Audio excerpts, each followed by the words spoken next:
Hi everyone, welcome to the inaugural Clash of the Clans tournament, hosted by Onyx and Unreal Aussies. I'm your host, Naked, with my co-host Agamemnus. Say hi, Ag. And Ardra. Hello. That was the most awkward wave ever. Tonight we have 4 teams competing in a 4-match series. First up we have Choo Train versus the UA Muppet Slayers, followed by Capital versus Onyx. Game 3 will be the loser of both of those matches, playing for 3rd place, and the winner of both matches will play in the 4th match to place 1st and 2nd. So without further ado, let's get into the drafting phase.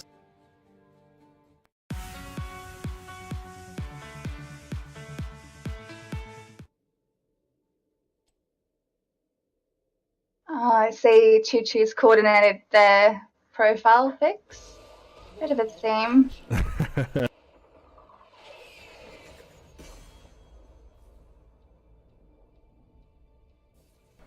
Alright.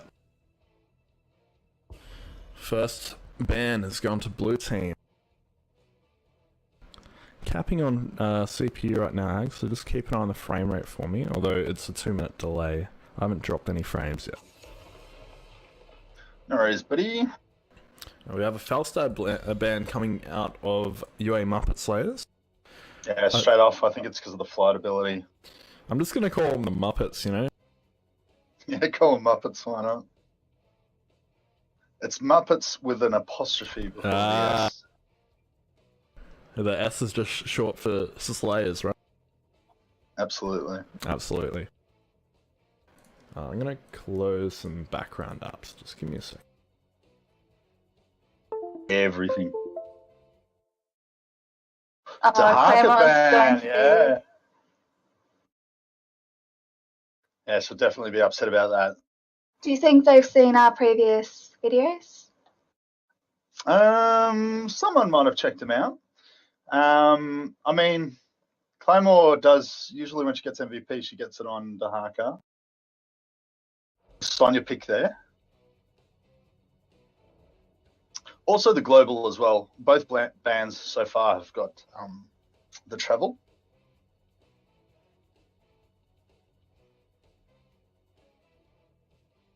It'll be interesting to see if someone picks Brightwing. I haven't seen Chuck play much of him, but maybe someone on red. Yeah. It's a bit different not being able to see the player names. You don't know, you can't quite... Yeah, you can't quite pick who's going to play what. I don't keep closing stuff. I don't know why my computer's maxing out today. Just give me a second. We've got a Garish and a Greymane pick from Choo Train. We'll be back in a blue pick in a second. Yeah, the Garrosh, still pretty devastating at the moment. Some people have adapted to him more than others. I think some people still tend to feed a little bit. You just got to watch it. If you don't have an escape or a displacement or some way of saving yourself, just don't go near him. Don't shoot him. Don't let him walk right up to you, because he's just going to put you exactly where you don't want to be.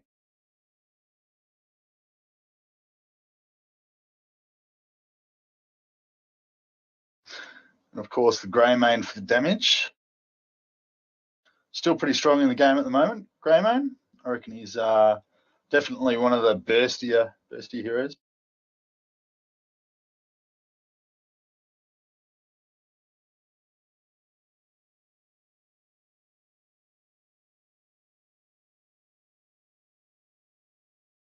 Stitches and Uther.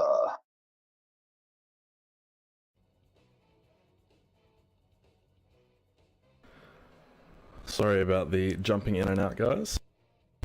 Classic computer issues the night of the big tournament. Yeah, man. Maybe it's time to upgrade that old steam engine. Or just give it a format. I don't know what to tell you. I just All it needs is a format, I reckon, yeah. It's got a 980. It should be right. So So we've got a very strong front line from the Muppets here. But that Garrosh is going to be able to capitalise with tossing them back. Yeah, definitely. But then again, it depends. Maybe they want that. They got the Uther to Divine Shield whoever gets tossed. Good Sonya initiate from the other team. So that's a third global hero ban as well. It is a big map. It's a big map. You don't want the other team having that mobility.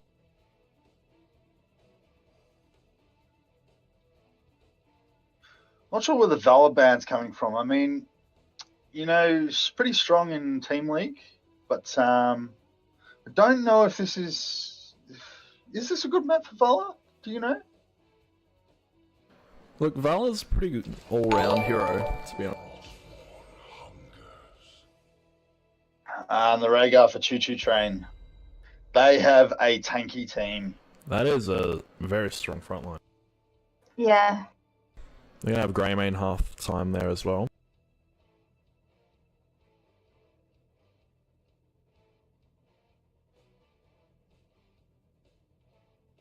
So far, the weak point is definitely the Rhaegar. If they can... Okay, there we go. Zagara and Lunara. Interesting. I think we might see some split pushing.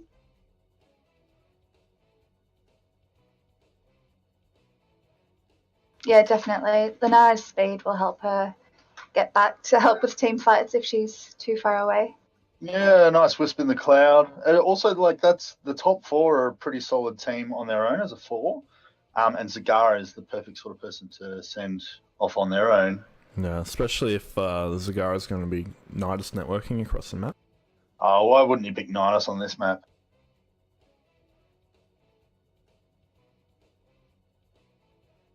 Actually, I say that, and then I look at the red team and I think, yeah, if you could moor two of those characters, particularly the tanky ones, the rest are kind of vulnerable. So I did notice we don't have caster labels up on this screen. There have been questions. Who is Aga? Who is Naked? I did say Naked is the better looking one on the stream. Why would you lie to all these people, mate? Why would you lie? Alright, so that Abatha rounding out the Choo Choo Train. I hope he goes the train Abatha skin, the Pajamatha. You know, just to keep in theme. And here we go. Yeah, it's the background video putting my CPU up. I just changed scenes and it dropped by 50 to 60%. Okay, we might have to make you a 30 FPS version. I think that's a fully encoded one too. Yeah, okay. It's definitely the video. I'll fix you up, buddy. Excellent. So, now we can see the picks. We got Fongo on Lunara, Claymore on Sonya, Pointy on Zagara, Staff on Stitches, Chuck on Uther. For the Choo Choo Train team, we have Chucky on Arthas. We got Chuck versus Chucky. It's going to be a tough one to cast, guys. You got Burnsy on Abatha, Quads on Rhaegar, Tom on Garrosh, and Injo on Greymane. You know what I just realised? I'm wearing last year's shirt, so I'm just going to go change it. Don't worry, I won't take my shirt off on the stream. So old-fashioned, Dag. It's so 2016 now, goodness. What are your predictions, Ardra? I have no predictions, honestly. You have no predictions? No. Oh, we'll have Staff leave the game. Smart. Pause? No, we've still got... He's there. It's just that... All fixed. 10 seconds. Alright, Staff DC'd is back right on time. We're good. Gonna see a big engaged mid from the Muppets. We're gonna see a early game split from the red team though. Choo Choo Train. Yeah, just making sure they guarantee all the XP on Choo. I mean, Muppets can make sure they get all the XP too. They just need to make sure they get to the lanes before an enemy minion dies. That's correct. We did see the Muppets wanted an ambush on that watchtower, but unfortunately Red didn't take the bait.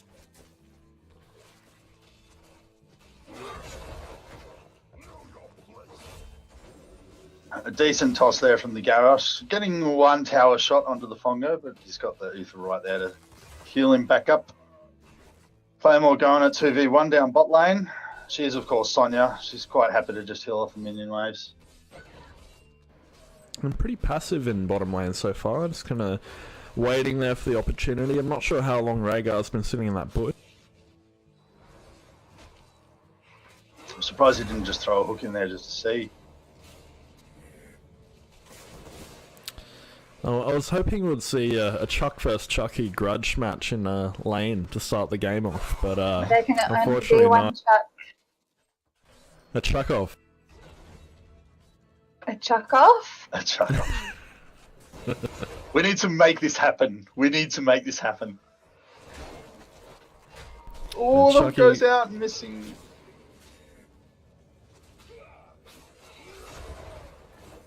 But Garrosh is pretty good to solo lane, especially with Abatha there. A bit of extra push, giving Garrosh that extra range and damage too.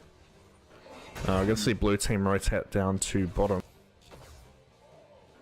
Claymore with some love sprays in there. 4-man bot, they're going to go for that bottom nuke. Garrosh on his own in mid right.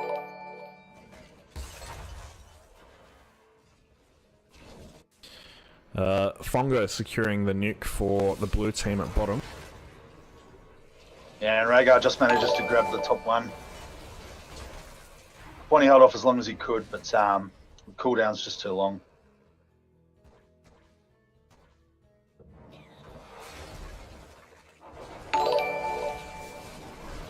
Thank you for following, guys. Whole heap of follows just now. Excellent. We've got a nuke going off from Rhaegar at top. Pointy is in trouble. He's kind of zoned right now. Oh, he just think he copped got the end of clipped it there. by It's it, very yeah. low, yeah. Staff back to laning. Got Fongo with the nuke still. Wants to use it up top. We've got an Arthas there. Can root him, but can't interrupt the cast. But Lunara's pretty squishy to start with. He would probably pay for. They need to push the minions through. They're not going to be able to do it without clearing the wave. They're not the best clearers too. When you got an Arthas. Arthas and Rhaegar, both decent wave clear. Very equal in experience so far. Burnsy with the 5 mines in bush, just in case anyone comes through. Only defending the one access point though. They'll see his minions coming in from the middle there, so he might have to back. Yeah, surely they've noticed that by now. No. He's just going to leave that cluster of mines there.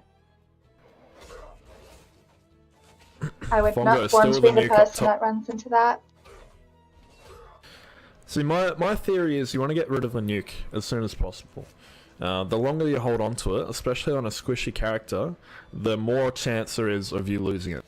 Yep. Now's a perfect time as well. It's just Arthas up top. Rhaegar's gone to the bruiser camp. He is dropping the mules down though. Those towers are going to repair. Fungo needs to get it out there and drop one of those towers.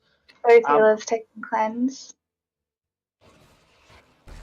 If Pointy's lucky, he might put a creep tumor down on those mines. I think it'll pop at least 2 or 3 of them. Well, he doesn't have any reason to go there, really. I say he's about to run up straight through As them. he runs through. Yeah, cops it.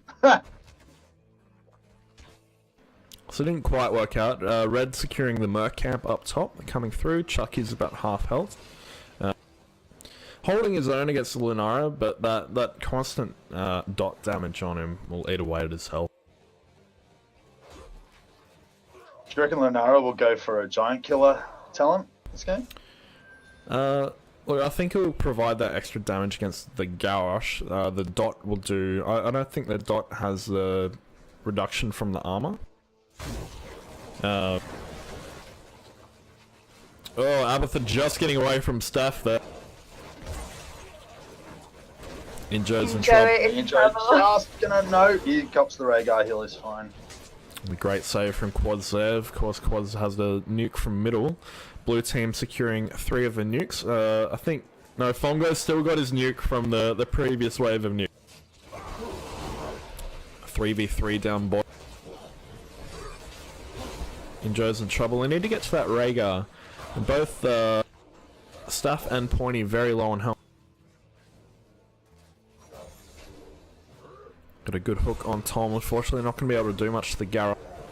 No, too much health. Injo's securing that bottom nuke.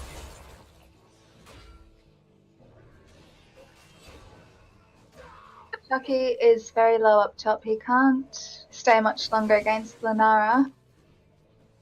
Might see him going back soon. Oh, he does have self-heal.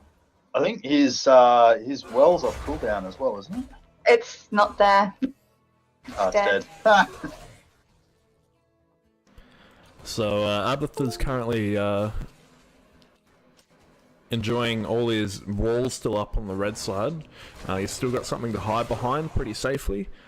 He's got the towers to alert him to anyone coming in to gank him. And both teams hitting level 10. It's been very even on the XP race so far. I've got red team letting off a nuke on that top 4. Yeah, that's going to make that top lane much more vulnerable.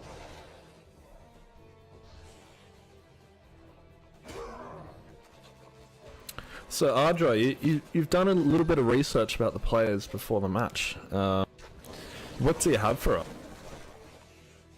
No, I was a bit too sleepy today, to be honest. Oh. I fell behind!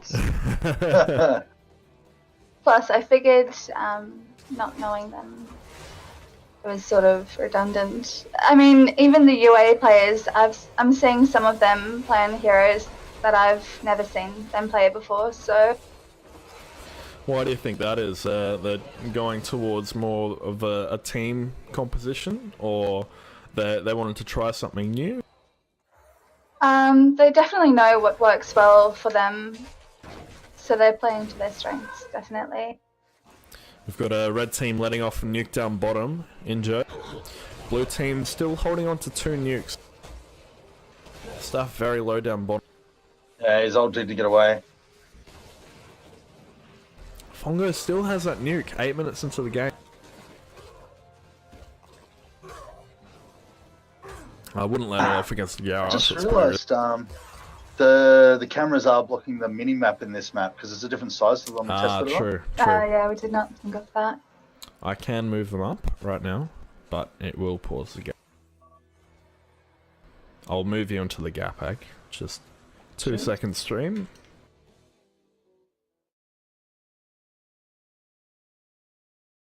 Claymore on Arthur's up top. Just missing out, unfortunately. Yeah, Rhaegar is... It is quite a giant minimap. He's doing a very good job, Rhaegar, of rotating up top between Arthas and Garrosh in mid lane. Yeah. Tom managing to get the chuck on Chuck. He's got the taunt, he's in trouble. It is a 3v2, but Fongo's not able to get there in time to save him. Garrosh looking very low on that dot, but Rhaegar's there to top him up. Quads has got some good clutch heals so far. He does. That would be very frustrating for Pointy. He got very low. He did have the symbiote on him as well, which helped get him to safety as well as Rhaegar's healing. We've got a 1v3 in middle. Pointy's struggling to stop them from capping that nuke. Yeah, the minions are definitely helping him though. Zaga's very good at just dropping some minions in. They can't really destroy them too quickly. And they're going to stop that hand in, or not the hand in, the channel on the nuke. Oh, Chuck just gets it. And no tower to shoot him after the throw. Chuck's in trouble. He's got that nuke as well. So Oh, Arthas is going to go for it. Chucky's on Chuck. He's keen. Just manages to get away. Pointy gets tossed.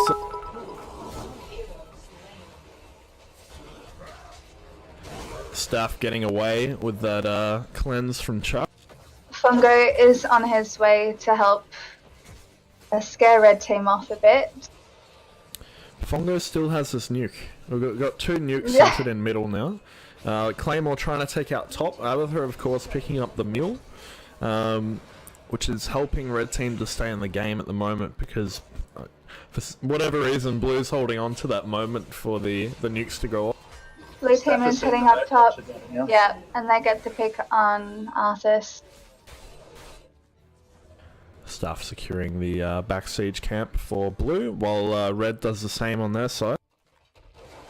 It was actually Injo was trying to steal it, and he nearly got it, but Steph just walked past accidentally. Once he went in, though, there was nothing Greymane could do to stop him.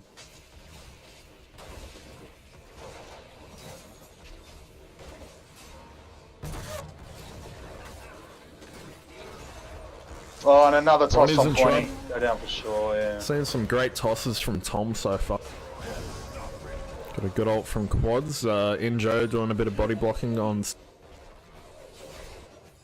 The slow from the Bile is doing him a world of good right now. Team viewer briefly giving me a black screen.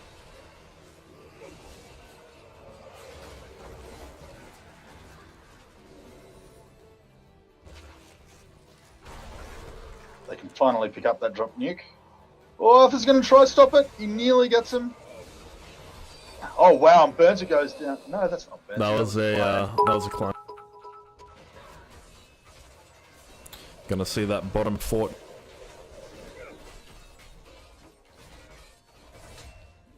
Blue team has destroyed a fort.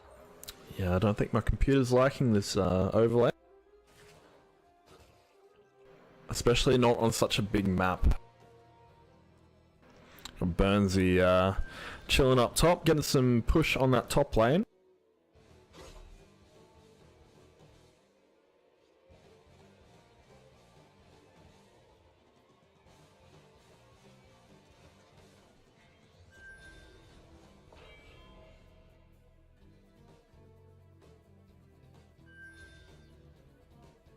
Arthas is about to finish his Frost Presence. And Chuck is close to finishing his Wave of Light. There we go. Trying for this boss up here. Looks like they're going to get it. I don't think anyone realises they're up there. No, they're still contesting that middle nuke. They've got their 2 tanks there distracting the blue team. Managed to secure that boss. Quads is pretty low. He's going to back off though. Got a good pick off on Arthur. They managed to get both tanks in mid. They're going to secure that nuke. They should be able to just triple tap that middle fort with the nukes now, or get 2 in and push because red has those 2 heroes down. Well, they've got to get back to that boss. They do. Steph's going all the way up to the keep to launch his. Yeah, Quads might see. He's not going to be able to pull it out of this one. You got the clone coming in as well. Back up.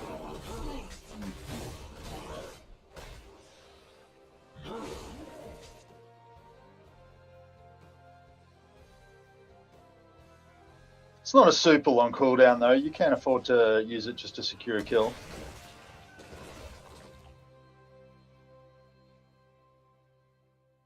Burnsy Your using FPS that is middle. suffering a bit there, Naked.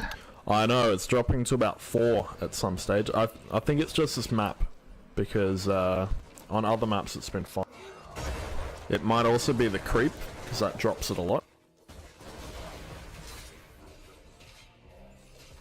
I mean, I can zoom in, but we won't get that that wide field, but you will double the FPS, generally.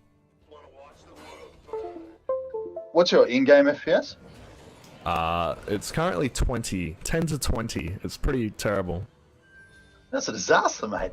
It is a disaster. We gotta fix On a it. 980, I need to reformat. It's pretty disgusting. Should easily be pulling 140. Yeah, I've got a 780, and I don't think I've ever seen mine go below 40. Great hook from Staff. Excellent. Oh, the ancestral healing just close manages to- to save him. Everyone is caught inside the future pile, though. Blue team's not giving up the chase. They are 4v5 here.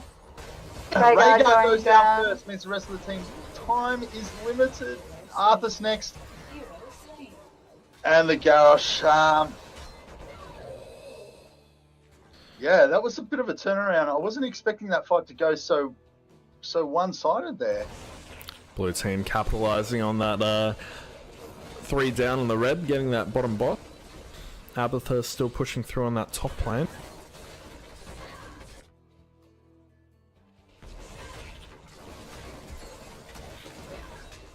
He's going to slap the Nidus. Has Blue noticed? Doesn't look like it. Pointy's not going up to defend.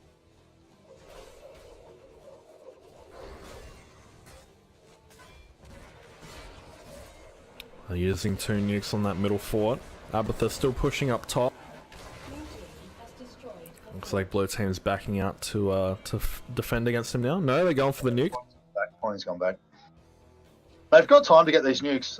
I'm not sure why they split. They've got vision on 3 of the Choo players down bottom defending against the boss. Yeah, the I only think one they saw without a nuke Garrosh here walk is... through mid lane as well. Well, they can see 3 of them on that boss. They know where Abathur is. They're just leaving that middle nuke at the moment. Looks like Pointy's Nidus down there to get pick up the nuke. Garrosh is going to get to the... Unfortunately, they've all left boss, and Blue UA would have seen that. They would have seen it on the mini map.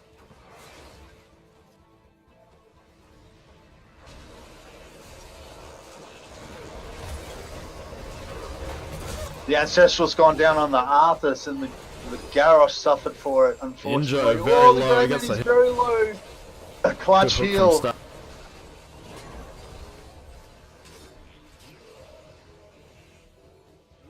There's not much Greymane can do here, so he's going back. Oh, he needs to be very careful with Lunara there. Yeah, seeing some good pickups from the Muppets, and they still have 4 nukes, so they're almost guaranteed a keep right now. It's very hard for Red Team to get a pick at this time. They've got Sonya, and that Stitches on the front line is proving very difficult to get past to Uther or Lunara. Once Stitches puts down that bile as well, everyone gets slowed, and they've just got really good chase potential.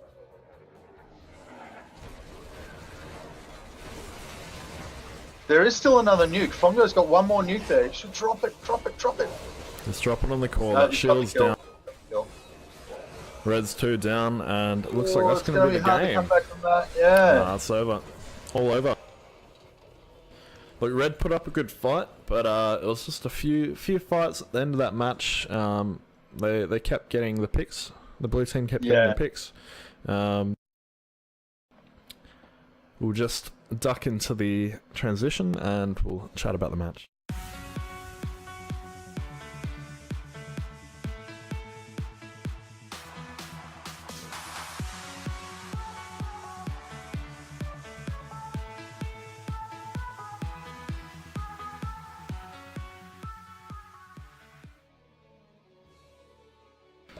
Alright, so we're back. What did you guys think about that match? Yeah, look, that map or the match? The match. Look, I thought early game, I thought Choo was definitely getting a slight lead over time. By about level 6, they were over half a level in front in XP, which meant they could have got the talent timing. But, I mean, look, the Muppet Slayers, Muppets, they persisted really well. And then late game, some of those team fights, it was quite one-sided. I think, Garrosh, Garrosh can get some nice picks early, especially if he gets a pull and a toss in a row on a sensitive player. It's really easy to get a bit of a lead by getting some picks and out XPing everybody by overtaking a lane or something. They didn't quite get that massive early lead, and so late game, I think the Muppets were just able to really come back. I think the Bile was a good pick. There were a couple of times where I thought, oh, if only he took Gorge, but I mean the Bile won some of those team fights, I really think. And then a couple of nice hooks. I think the focus was excellent. That's more focus than I've ever seen UA do ever. They were solid. They went for the same person. They put the damage out. And I saw one fight where Fongo had the opportunity to chase down the Arthas. Was quite low, another 2 shots and he would have died. But instead of chasing him, he followed his team downwards after the Rhaegar, just because he didn't want to get singled out, which is the right call. I mean, it's very easy to get bloodthirsty in one of those situations, but he just went and stuck with his team, and they went through it together.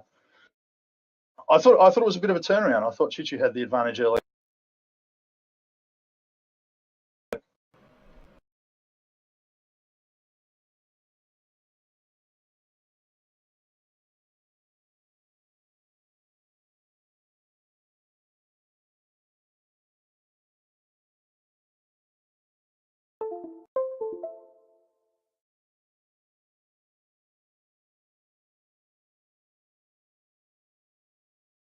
That was weird. He did a really good job just keeping his team topped up, and he had probably 2 really good that I saw where he just saved his teammate at the last minute. Burnsy did a really good job keeping his symbiote on the hero that was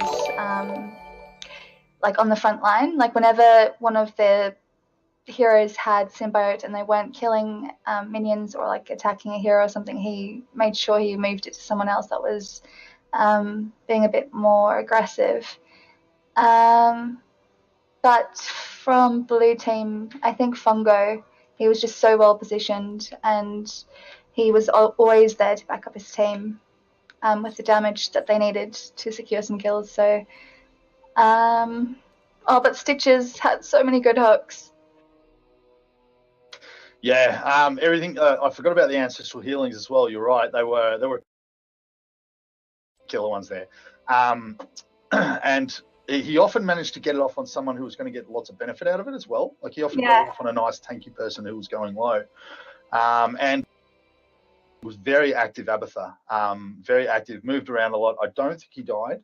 I've left my stats screen, but yeah, I don't think he died. And you're right about the hat as well. It was always on someone who needed it, especially the Garrosh early game, because Garrosh was outnumbered for a while there. And the symbiote just allowed a little bit of extra damage output, some range too. Obviously, Garrosh doesn't have range without him. And yeah, it was solid. There was no real weak spot in either team. I thought everyone was quite coherent and together. Sorry, Very well guys, I was just fixing my game and my microphone. Yeah, I agree with what you said. Do we have an MVP for the match?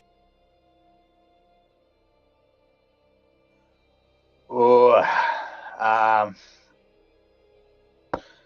feel like so many good. It was a close match, so it could go to either team. There wasn't really a dominating player. It was Teamwork. Yeah. Who are you thinking, Mackin? Look, I think Quads had a lot of great heals, especially that ancestral healing. It was like a 4v3 down bottom. He got it off like the last split second, and that really turned that fight around. He had a few good healing waves in there too. The Abatha was great, pushing through. Had some great tosses from Garrosh. Some good Merc camps in the red team.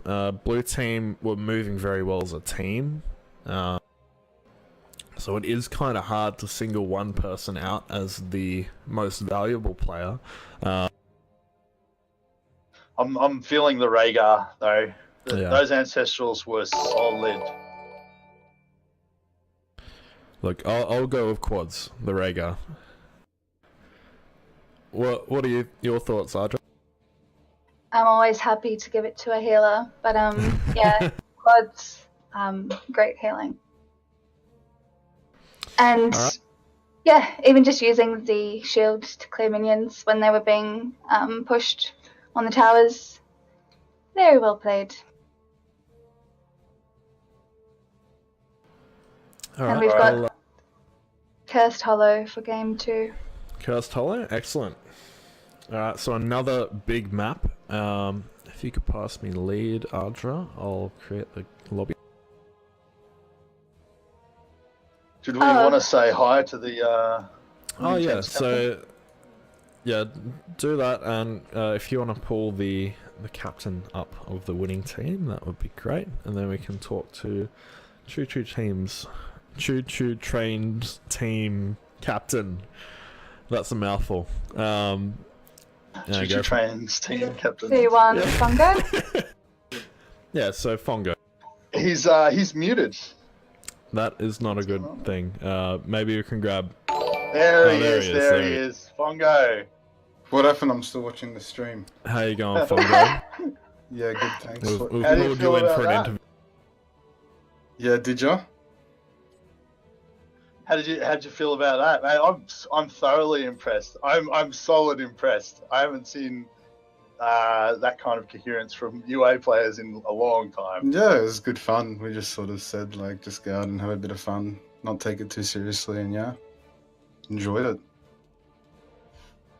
Glad you enjoyed it. A couple of your players expressed a bit of nervousness. Yeah, Clay was pretty nervous beforehand. It was pretty funny, but yeah, she pulled through and yeah, she had fun. Yeah, She's I think definitely getting better at that Sonya too. Mm. it's always good to be a little bit nervous. It just gives you that edge. So, what do you think pushed you over for the win at the end, Fongo? I think we just, stayed pretty well organized. Like, the calls were there and we just all followed each other in, and I think that's what gave us the edge in the end. If you were to pick an MVP from your team, who would you pick? Oof. It's hard to pick. Like, Steph played a good game, got some good hooks in there. Pointy did a good job in the lane. I think Claymore played really well. I think I'd probably give it to Claymore in the end. Yeah, we honestly couldn't pick one of you. Like, we thought you all worked so cohesively, and you're just a force to be reckoned with. Yeah, cheers, buddy. Very well played. Thanks. Alright, so next up we have Capital versus Team Onyx for game 2.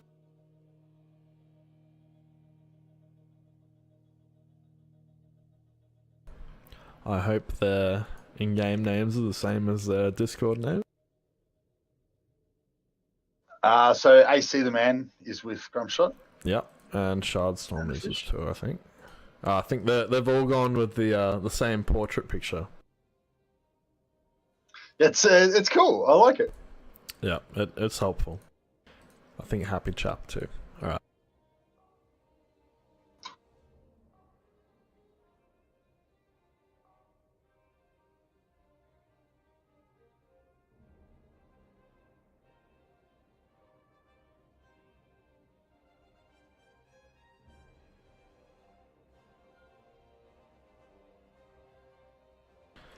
So we're just waiting on Capital to get into the lobby right now. That was a pretty strong game to start out the tournament. We'll see the Muppets go into game 4 for playing for first, and Choo Train going into game 3 playing for third. So I was told that these are kind of middle of the pack teams for Onyx, which makes me very scared to see the other teams they have up their sleeve. Yeah, I've heard big things. Yeah, all their players are of a very high caliber from what I've seen. Much better than I am, regardless.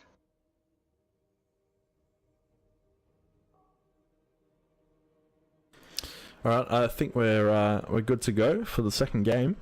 So good luck to Capital and Onyx. And without further ado, let's do it. So Onyx is the blue team, and Capital's red. I need to. All right, there we go. Let's work.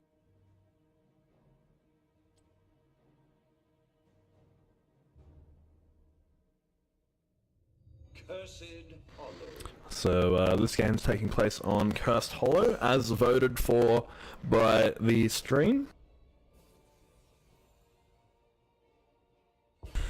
A lot of fans of the big maps out there, I think. Yeah, we might see a couple more global bans. I don't think, I think Warhead's a little bit more global oriented. Dragonshire a bit more global oriented. Coast Hollow, it's there, but it's not quite so vital. It does open the hero selection up a little bit. We saw an Abathur in the last match.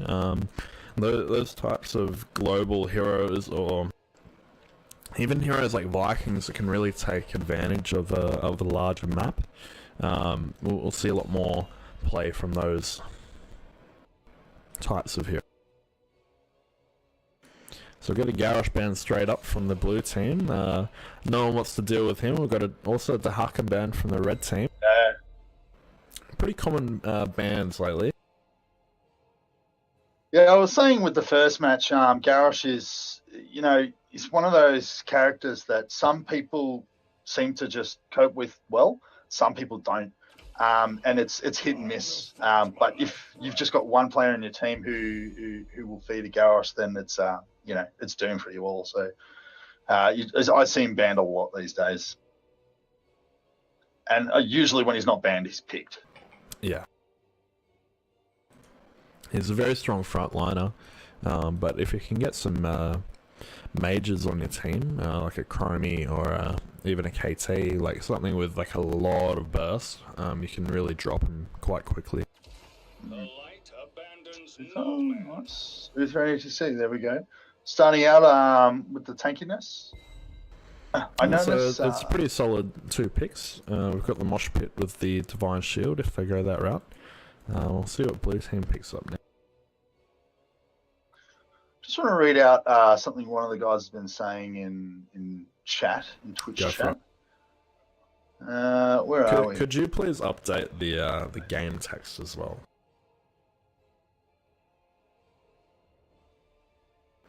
It does still say game 1. That does too. I'll do that first. Okay. So how are you feeling about this lineup so far, Archer? I know none of these players, so I am excited to see what they bring.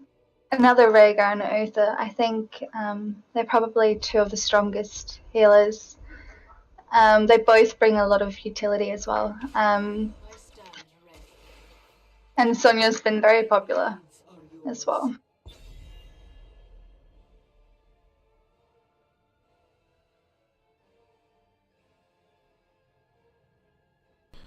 I've got a Sonya Valor pickup from the blue team.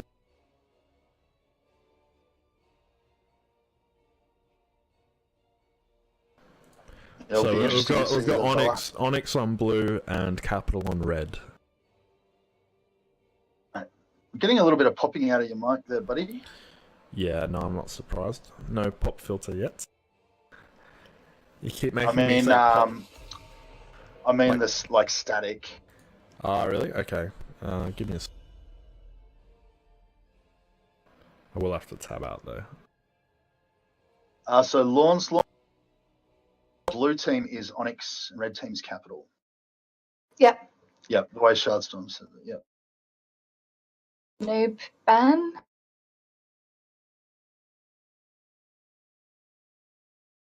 It's probably a good choice. They've only got a Sonya. I'll probably pick up Is that another. any better? Yeah. Give some more testing material.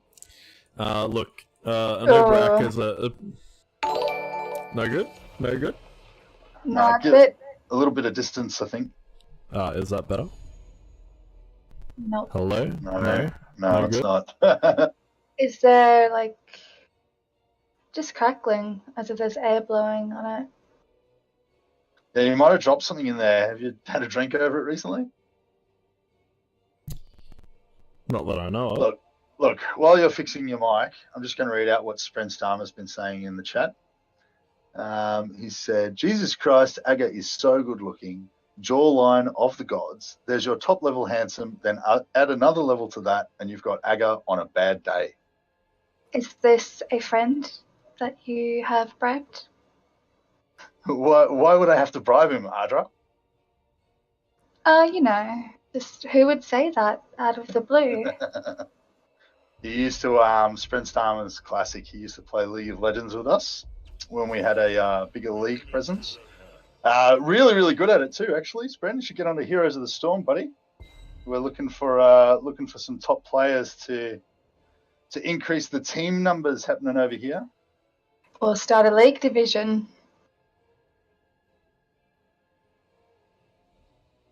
Jaina and Tyrael pick. Yeah, Jaina and Tyrael.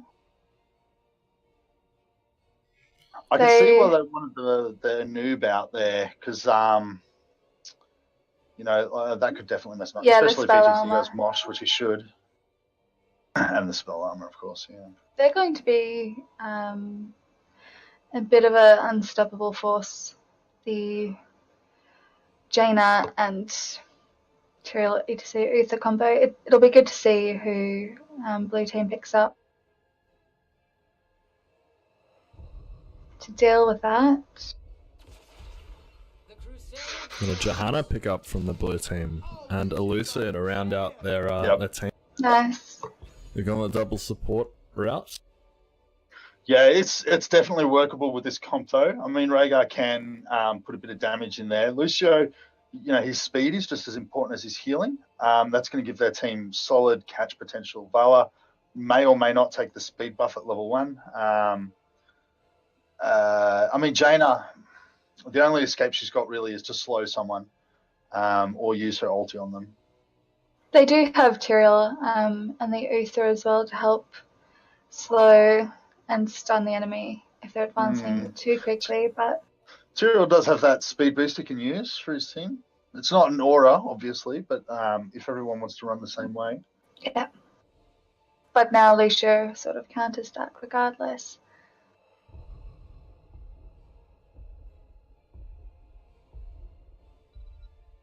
Everyone's Last telling pick off for the Sprenstammer for giving me a big head. Claymore in Good particular, on by her. the way. Hey! Well, you do have a big head, Oh, the Kerrigan. Yeah, I know, but you know what they say about guys with big heads. Small break. Get it? Big egos. Get it? Oh, Big egos. why? So we've got Kerrigan rounding out that team. Nah, we've got the swapping phase. Yeah, well, we don't know who's picked what at this stage. So. There we go. Oh-ho! You doing a transition? I do. Pick up from some frame. We've got the fish on Rhaegar, Shardstorm on Vala, Happy Chap 31 on Sonya, AC the Man on Johanna, Grumpshot on Lucio for Team Onyx.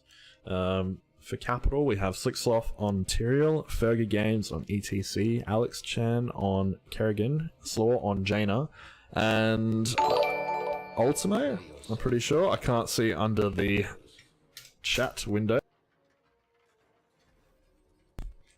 On Uther. Ultimo, yeah. Ultimo just awarded him some points for last Monday. Some of these names are ringing bells. Fergie Games. Oh, Fergie's really good. Yeah, so for those of you unaware, we run a HOTS in-house night. Think of it like an unranked draft every Monday night. Everyone's free to join in. We randomise teams. do shoutcasting and stream them as well. So come along for some fun. Yeah, it's good times, good times. See, I'm almost double FPS on this map. Oh, really? Yeah. Vala is going for the Hungering Arrow. I've actually been loving that build recently. Yeah, you play it too? Yeah. I never play it. It's not for me, but I can understand its benefits. It's just not. It doesn't feel. It's good single target. Yeah. It's good for picks. It's also good for levels with hard objectives like Garden Terror and stuff as well, because you can really wear down the minions quickly. Red's coming down for a gank down bot.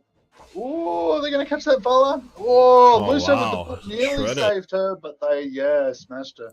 Lucio is holding just disappeared. lane by himself in mid at the moment, but red team is coming up to help him. Yeah, soaking a little bit of damage just to save the tower's ammo.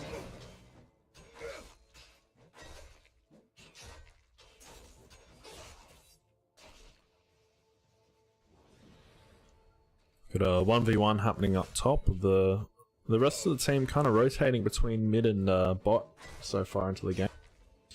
We've got a red rotation coming up to top. Happy Chap's also moving down. You've seen them. Yeah, he's looking for it though. That's why he keeps sitting in the bush. He knows that it's a good spot to gank. Oh, they're going for an invade on this. Right at the... Yep, Fish has spotted him. Not a good stop for Fergie, but Alex has come to the back of my... This is going to be a 4v4 team fight. Happy's in trouble, dropping. Red team getting that talent advantage briefly. Yeah, the unfortunate thing with the Hungering Arrow build, until you get to level 7, even after level 7, you're just not doing that much damage for your heroes. Tyrael getting some good push through top so far. Got that first tribute spawning up top. Red team is taking a level lead. Not by much, only about half level at the moment. The Fish in trouble. His team's here to back. Oh, good totem position. Jaina and Lucio making their way up from the bottom of the map.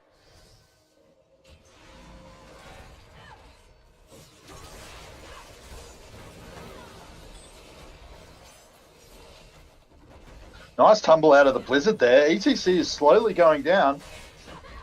Very low, trying to get to the back, not quite making it in time. Got a good stun coming in from Carrick.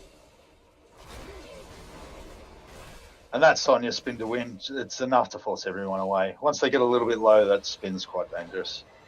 The double support from the blue team really helping them push right away while stay on pretty much full health throughout most of that fight. Yeah, they kept nice and high. Also, a bit of focus on the JoJo who popped her shield too. So she's got the shield and 2 healers on her.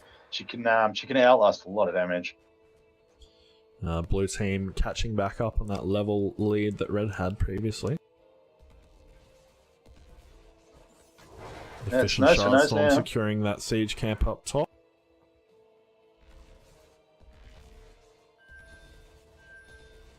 Red team doing a similar thing on the bottom side. Gather tribute or face my curse. The choice is simple. Got a top mid tribute spawning. Red that team seemed very fast for the spawn. Yeah, it generally depends how long they spend fighting over the other one. They did have that early skirmish. Blue team giving that one. All the camps being captured except for bosses as well. Blue team taking the talent advantage right now, briefly.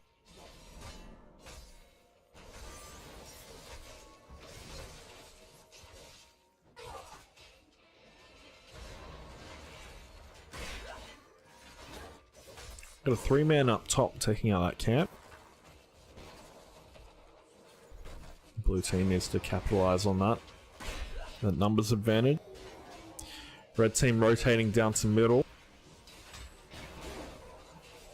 The fish is in trouble. Is Duke back the other way? Dodges the Kerrigan stun, but gets stunned by Uth. Oh, so much displacement, but he's out safely. It is pretty hardy with the wolf form. Got Happy Chappy going hard on that top gate and tower.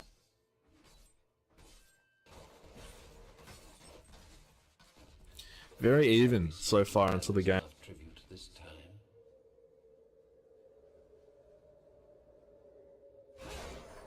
Do they know if Fergie's there or not? They're about to find it. He's in deep. No ultimates yet, of course. Blue team does have the numbers advantage briefly. Tyrael's about to get there.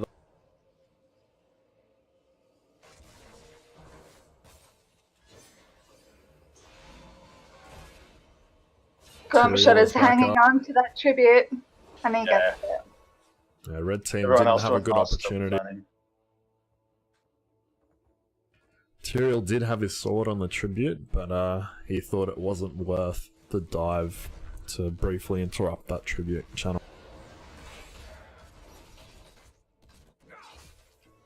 He's got a two-man rotating on Ultimo in middle. Manages to get away.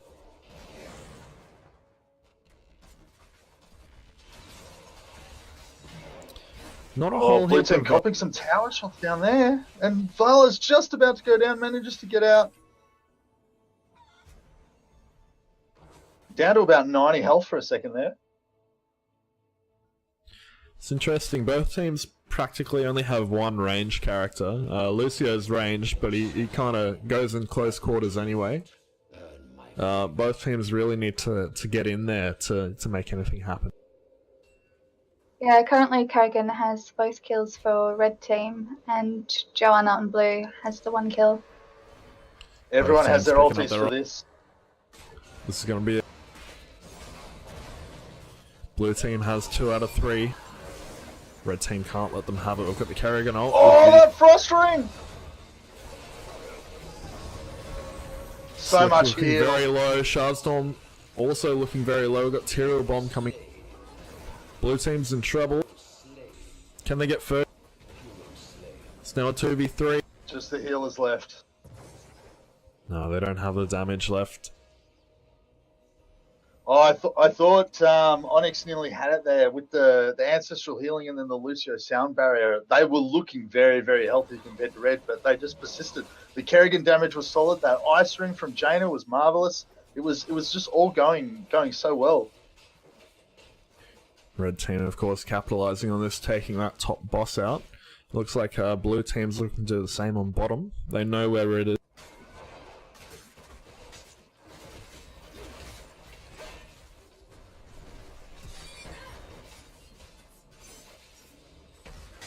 This is so even. This is so even.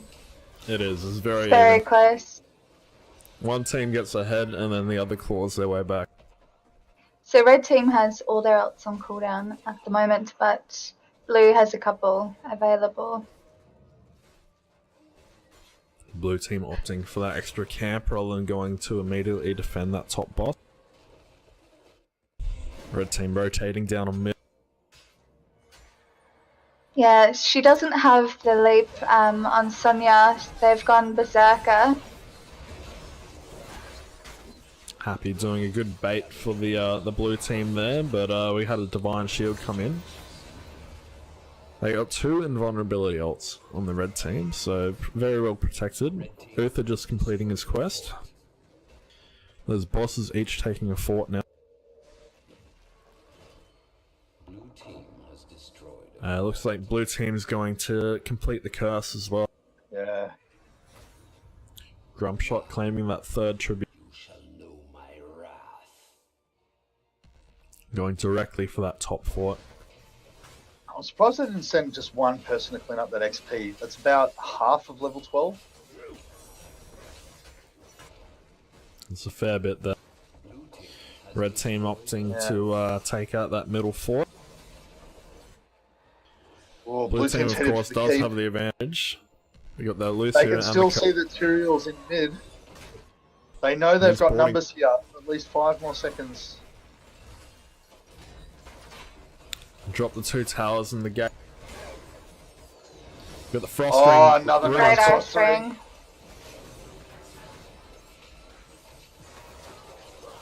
Yeah, poor JoJo's going to Johanna go down drop. there. Lucio should get everybody out alive with the speed buff.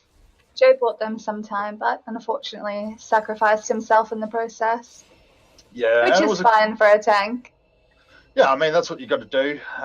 It takes longer to kill the tank than it does anyone else. So The Yeah. curse end.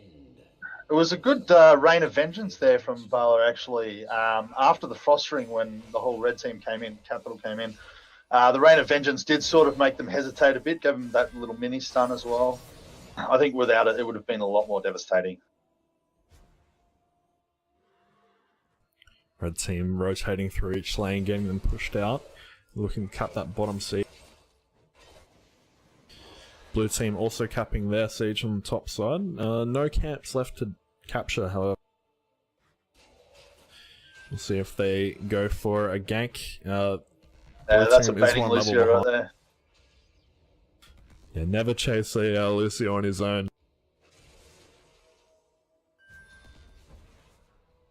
9 times out of 10 he's a bait. Uso with the counter bait. Oh, blue team's going a little bit hard here. Onyx is very, Blue very team getting keen. They're cancelled. walking into a trap. No one getting picked up by that Ring of Frost. Grumshot looking low, Ancestral Healing coming in on him. Oh, wow, that's sound barrier. And again with the Reign of Vengeance. Really, really saving Team Onyx there. I thought they were done for. The Hungering Arrow stacks are really starting to add up now. He's halfway through getting his level 4 quest. You saw how quickly he took down the Siege Giants. Do you think he'll take over Jaina? In total damage, Looks Don't like we're gonna know. have an It's hard to engagement say. here in middle. There's enough tribute this time. Next tribute coming up. Red is 1 away from the curse.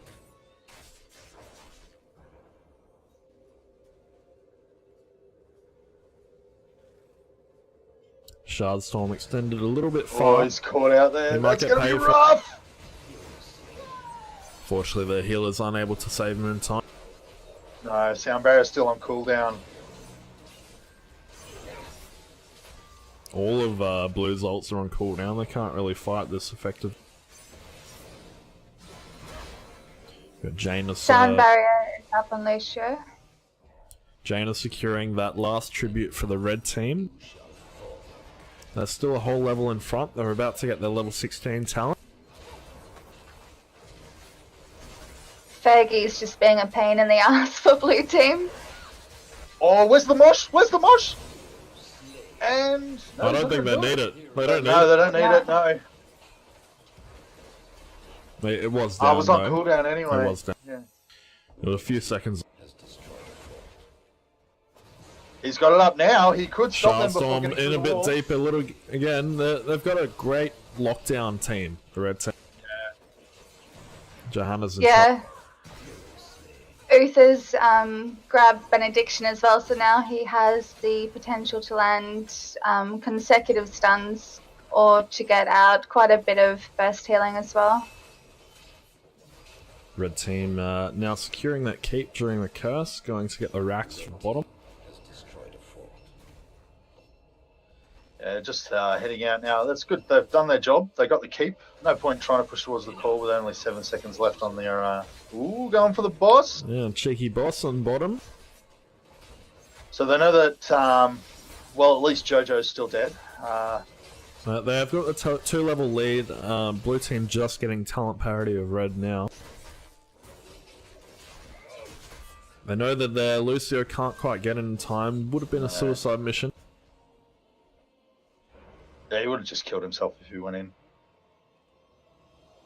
I have seen quite a few risky steals on that boss in my time. Yeah.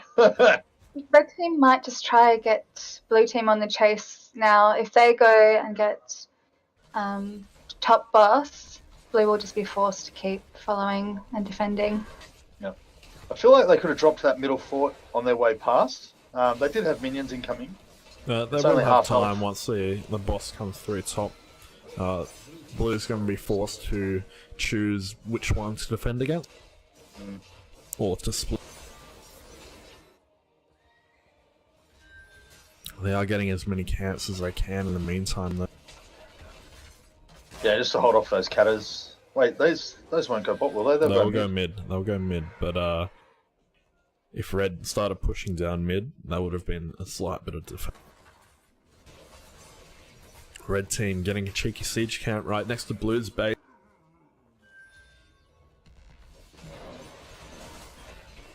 Will we see the mob? Oh, and another cross ring. So one down on the blue team so far. Red team's going to capitalize on this with the bot. Got a great mosh pit coming in. Excellent. Fergie looking very low. Get healed up from the oof.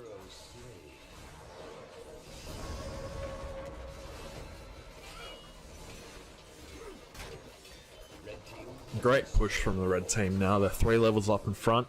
2 down on the blue team, now 3. They're going to push through and try and end this. There's no coming back from this. Yeah, that's the game. Well played to Onyx and Capital. Capital taking the match. Very well played.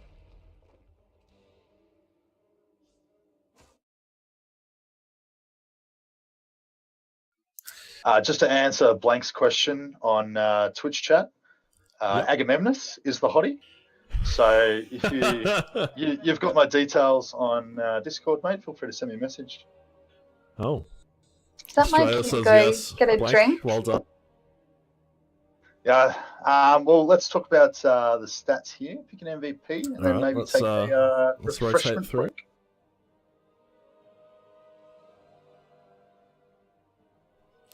Alright, so we've just gone through to the intermission scene. What did you guys think about that match? It was good. Oh, I loved it. Hectic as shit. Yeah, both teams had a very melee heavy presence, so they really had to dive hard to get into either team. Some great rotations from the red team at the end there, forcing blue to react. Blue team not able to get that XP back. There were a few stages throughout the game where they were like a level or 2 behind. They kind of clawed their way back to even, but red team just kept pushing through. You can see the score 3-15. Yeah, what's your take on it, guys? Yeah, red team was just such a solid team. Constant presence in all lanes, and ETC. Oh my god, you are one annoying person to verse. He was there for every single kill for red team, which says a lot. He did his job very well.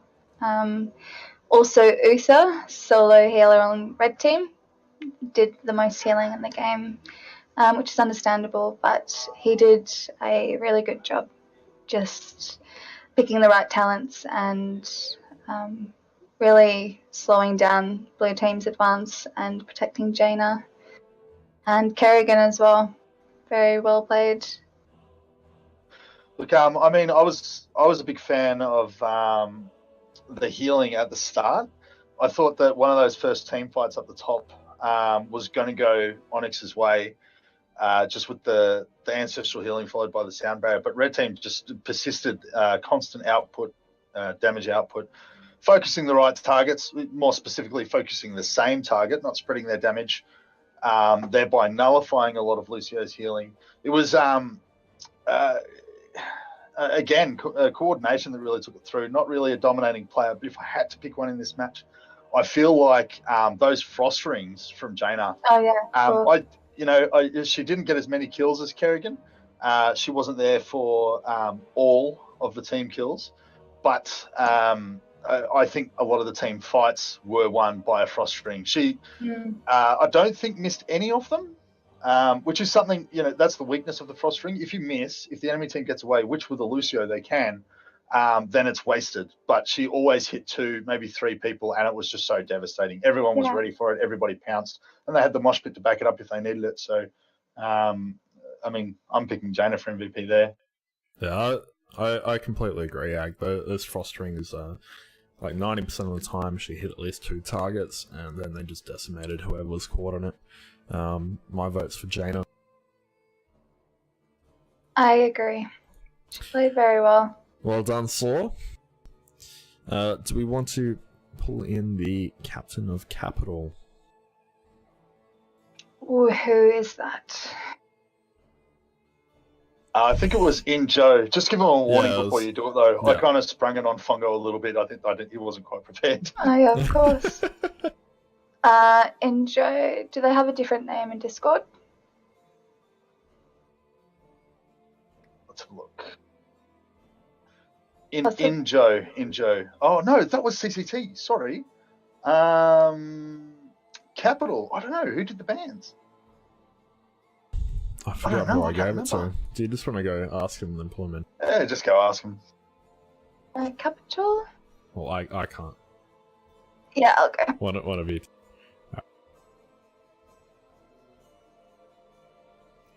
So another great game. Seeing very Yeah, that was solid. It's very even throughout most of the match, and then kind of towards the end, just small mistakes being made, and then the other team just capitalizing on that. How you going on there, Slick? Good. How is everyone? Hey, Slick. Hey, well played. Thank you. Which one were you? Oh, it's a Tyrael. So, Ah, yes, very nice. yeah. I liked the block at the end when you took that second keep with the boss, and you trapped the JoJo at the back. I was laughing. I didn't laugh on the stream, but I was laughing inside. Yes. No, I always love that talent. I think it's one of the few talents I just insta-click. How'd you feel about that match? Good. We rotated as well as I was hoping we'd be able to, and Yeah, hoping that we could really get in this early game and just keep the excitement starting from the get-go. your rotation was excellent. At one stage, you were taking both top and bottom camp, and you still had bottom lane and mid lane soaked at the same time. It was awesome. Thank you. Yeah, no, that was the whole point. The comp was designed that it should be able to, in the early game, start being threatening. So you'll be going up against UA Muppets in your next game? Yeah, in the final. Looking forward to that. It Game should be 4. another good one. Yeah, no, we decided to give Slaw on Jaina MVP for the match. He had some great was Frost really Rings come in. Fantastic, and they couldn't really get to him. So, No, you protected her very well. but yeah, Onyx did really well. We always love playing against them, so good luck to them next time, I guess. Alright, well, let's get game 3 underway. We're still waiting on the map vote to come through, I'm pretty sure. Well, let's take a refreshment break, Okay. and we'll count the map. We'll be up. back in 2 minutes once the map's good to go.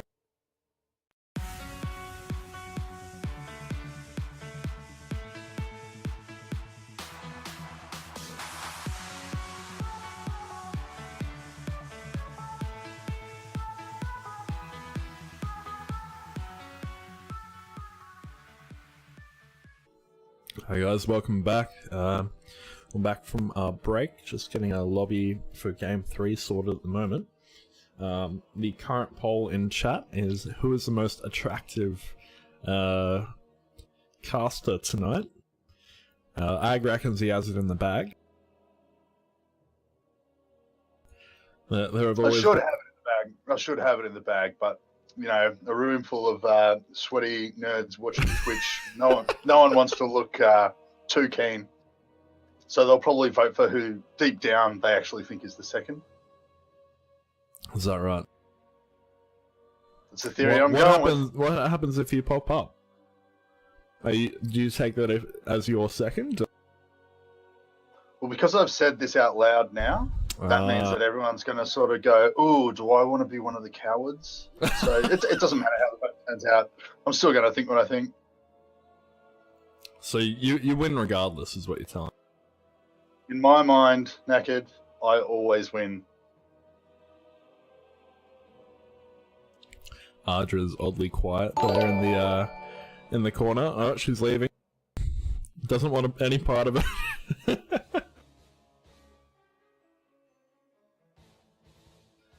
Thank you for following, Daniel.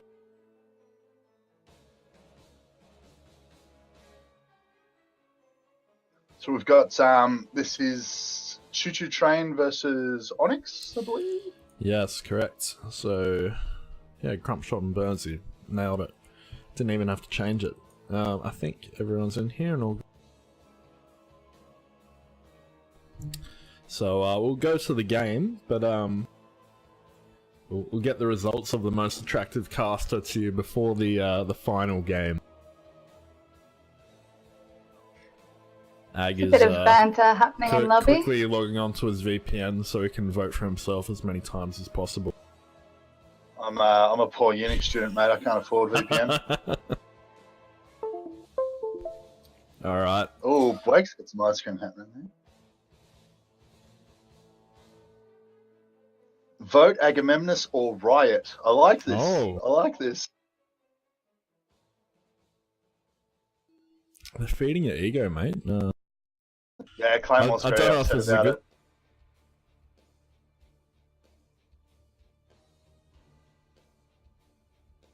All right, let's fire this up.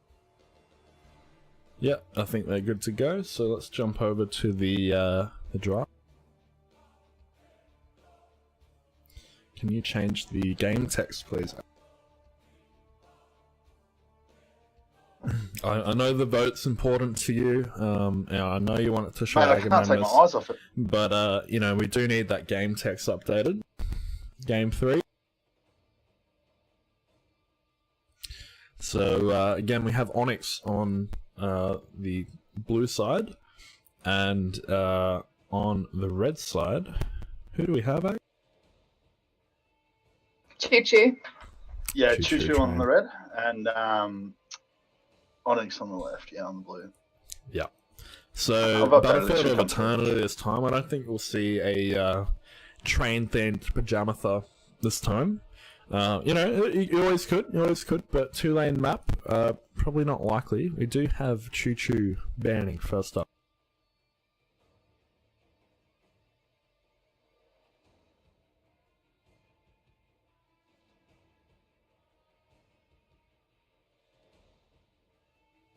Ardra, I hate to Wow. be the bearer of bad news, but I'm currently 1 vote in front of you.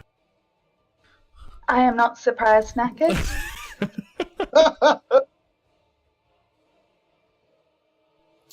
Look, I'm okay with that. I know Ag's just getting pity votes right now. Claymore We'll is, have the tissues Claymore's ready. sticking to her guns. What do you mean the tissue's ready? For when you cry. I'm in front, mate. Oh, wait, I thought Knackered was one in front of Knackered's in front of you. Ah. Well, I'm still not surprised, but back I to the thought he'd draft, at least guys. be in front of you. Let's We focus. do have the Immortals on this map, so Valor, good choice. That's single target damage in the red team. We have a Sonya ban. We've got the Garrosh ban. We've seen that all night, except for match 1. We've got a Tass and Tracer pick up from the blue team, which kind of suggests they're going to pick up another support.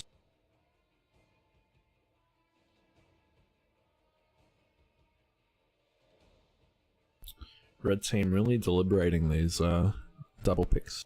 Yeah, I think Tass Tracer, like, I think that might have been a bit of a throw off there. That can definitely affect your plans. Varian and Uther. Okay, very nice. The Varian, excellent counter to Tracer. That's that taunt. quite handy. Plus the Uther to run in with a stun afterwards gives her, what, 2.5 seconds of vulnerability? Yeah. She's going to struggle against that stun, and the variant, it's going to be hard for her to dive in. She's really going to have to go for whoever's on the outskirts, but it depends how well Choo groups together in this map. Is this tournament draft? They can swap? Yes, it is. It is.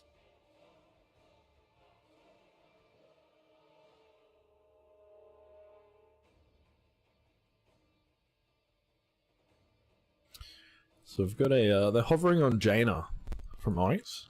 Jaina been.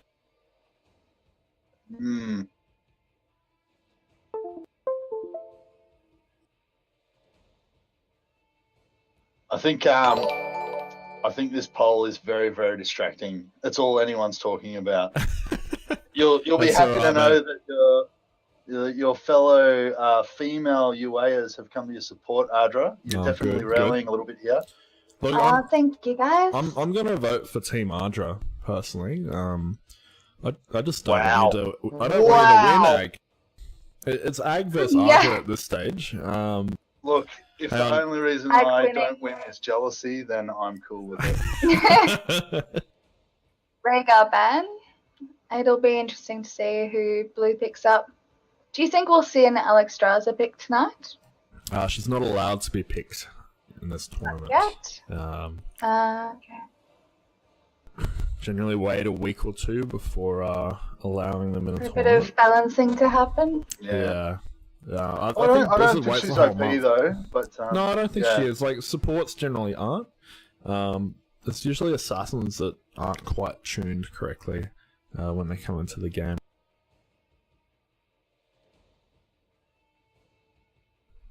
Got an Nubarak pickup from the blue team. Which is interesting. There's no mage on the red team so far. But I guess they're going for that gank potential. It's definitely quite a Traced and a Grey main. That's, you don't want anyone to be singled out on the red team.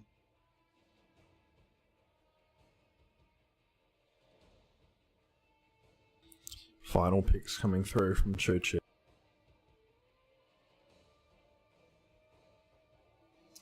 Pointy reckons you're dusting off your Mankini. Yeah, I saw that. Please close the vote, Psycho. This is getting out of hand.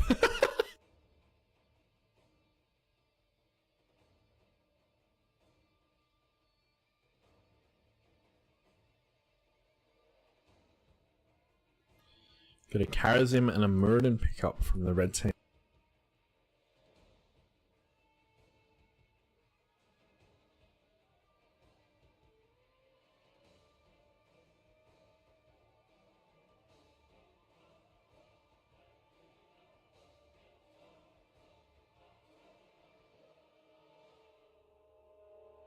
Yeah, it's a pretty tanky team there for Onyx Choo. I mean, the Karazim for a little bit of a chase ability. I mean, Karazim can take out a Tracer if she's too far away from any sort of walls. Nice tanky Muradin there. Their other healer is also kind of tanky with the Uther. The variant for the taunt. I mean, I don't want to say they're low on damage because Varian has a lot of damage potential in him. And with the Muradin tank, he doesn't really have to soak anything himself. Well, he doesn't have to go taunt. They initially went the Varian so they could get the taunt on the Tracer, but he doesn't really have to go for the tank Varian. I know they've got the Muradin on their team, but that would eliminate their counter on Tracer. Okay, so Morton Short has said to secure my win, all he wants is a flex. But do you have any biceps left, mate? I don't know. I'm getting old. I don't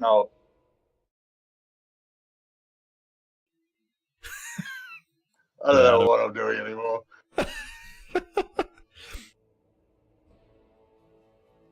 So we've got the Fish on Tastadar, AC the Man on Anubarak, Grump Shot on Lucio, or Lacio as he's known amongst UA members. Shardstorm on Greymane, Happy Chap on Tracer. And for the red team, we've got Burnsy on Charism, Chucky on Varian, Injo on Valor, Tom on Murden, and Quads on Uther. Quads, of course, getting MVP in that first game for his excellent healing.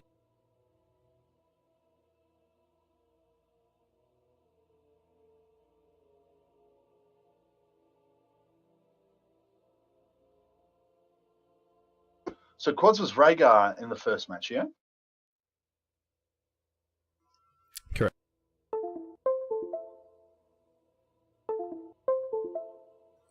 Yeah, I just need to tab out to get my sound device correct. Not playing nice with me.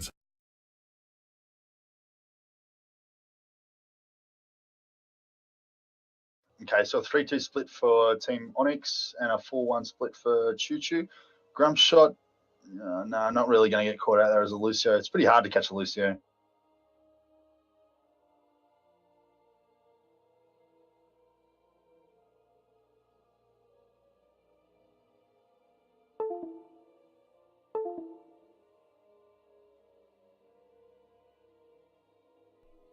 So I've lost in-game noises for some reason, which is interesting. But I still have the background music, but no in-game sound effects. Oh, That's an odd one. red team's going hard for this tower here. They are. They want that. They've got 2 healers there. They can withstand a little bit of punishment. They're taking a few too many, though. Quads is going to go down. The Uther is out.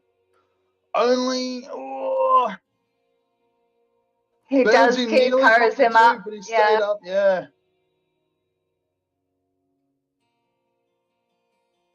Blue team securing that first block.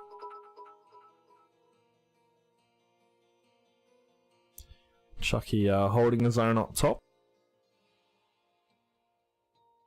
That Varian's ability to protect himself doing very well in a solo lane situation. He can sustain himself for a long time. I see the man backing up to get some help. Got the Immortals coming up. It's surprising how much you go from the sound cues. Yeah. Oh, Tracer nearly got caught out there, but manages to quickly dash away. Happy Chap 31 taking, sticking to that Lucio right now. Tassadar Shields has got an opportunity to heal back to full. 4 people wailing on that red Immortal. They're completely ignoring the other team, just going straight for the Immortal.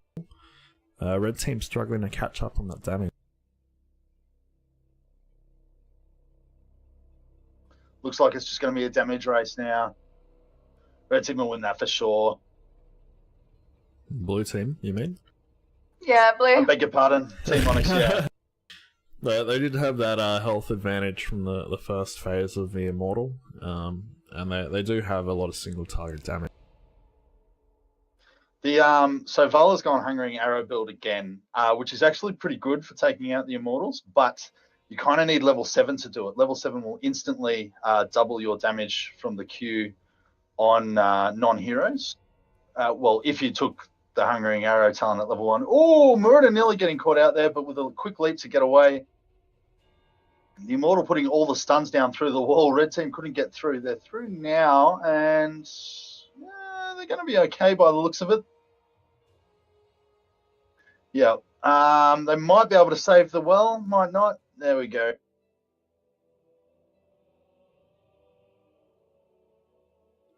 They did lose those 2 towers in the gate, but it was pretty good defense against that first Immortal. Onyx now 1 level in front, 3.5 minutes into the game. Yeah, well, they had, Choo Train had 4 people down there defending it, so, I guess that's what you got to do.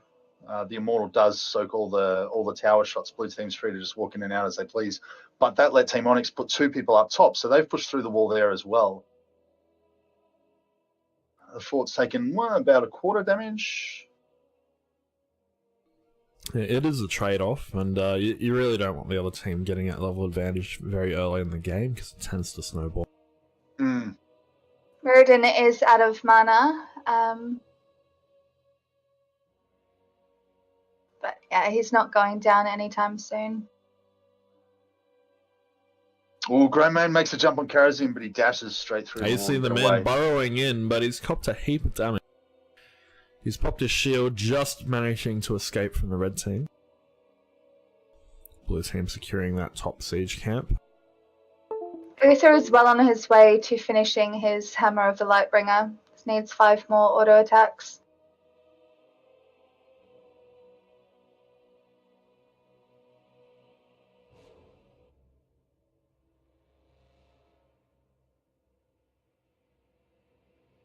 Tassadar going for the extra range. Not a bad choice.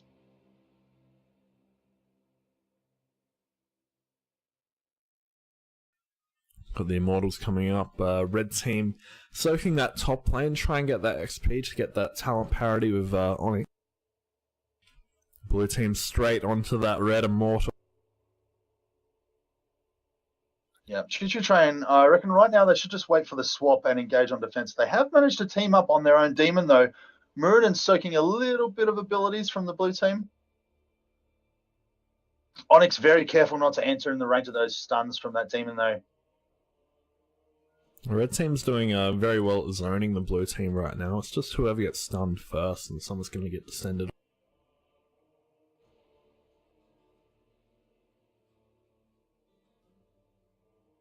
Look, if Choo Choo can stay in this till level 10 without getting too much of a disadvantage, the change in the variant might push them ahead. Oh, they're getting the jump on him, really taking him out there.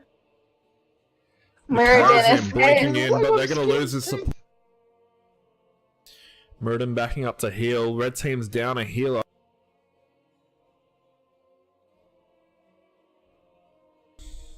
Copying a lot of damage there from Onyx. Onyx doing very well, all still full health except for AC the man. But look, I think it was a worthy trade for Onyx. That blue Immortal sitting at full health. He wants one of us to take over the in-game sounds.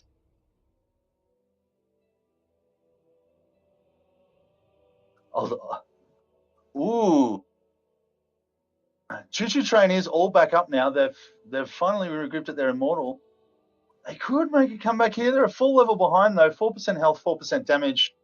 Nothing to laugh at. Tassadar's getting very low on mana though. Must have hit Control S at some point. Got sound back. Thanks for wow. reminding me. Oh, and the pick on Greymane. Very nice.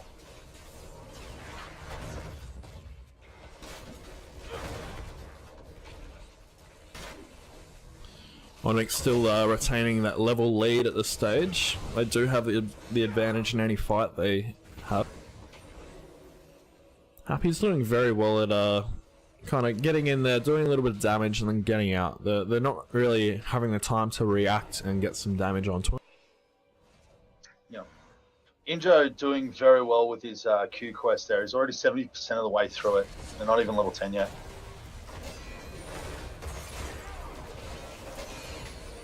Oh, and the stun hits Lucio. The stun from the demon. They don't manage to capitalize on it though. Trace is going to chase Muradin down. Manages to get the kill with the melee. And Choo Choo Train's just going to fall apart at this point. That's looking pretty rough. Going to get the kill on Uther. Oh, and the kill on Uther. It's not a full health of Immortal, but you know, it's pretty decent with 3 of Choo Choo being down. Onyx getting their heroic. Burnsy looking to just try and get the ultimates for his team there. Tassadar's come to interfere, but I don't know how he'll fare against the Karazim 1v1. He has taken the Iron Fist as well, so he does a lot of damage, and he can safely jump back to his minion wave, which at this stage is a bit too pushed to be able to him now. use for him, yeah. And Tracer manages to get the kill with the ulti. So we've got a 3v4 happening up top with the Immortals supporting. Greymane completing the Flask quest now. We're going to see some more damage output for him. Choo Choo just now hitting their heroics as the Immortal drop. Onyx now 2 levels in front.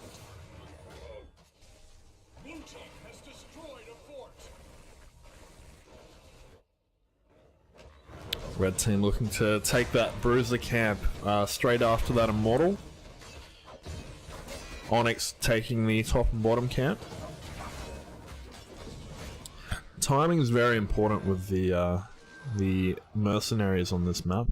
You really want that the distraction of the Immortal fight in the middle to take away from anyone pushing or defending the lanes, just so you get some more worth out of those mercenaries. Now we've got Divine Shield from Uther and Divine Palm from Karazim. It'll be interesting to see the timing on those. If they go for the same ally, they can potentially counteract each other. I think it's definitely a little targeted there, because Varian went Taunt. So if he gets a Taunt off on Tracer, like we were saying before, that could spell her doom. She's got a follow-up stun from Muradin, another one from Uther. But with the Divine Shield... Oh, wait, I beg your pardon. Uther and Karazim are on the same team as Varian, aren't they? Yeah. That's right. Yes. Are we watching the same game here, Agro? Yeah, the Muradin only just picking the avatar then as they came into level 11. Obviously a lot of deliberation over which way they should go. They really need some picks on the Onyx team.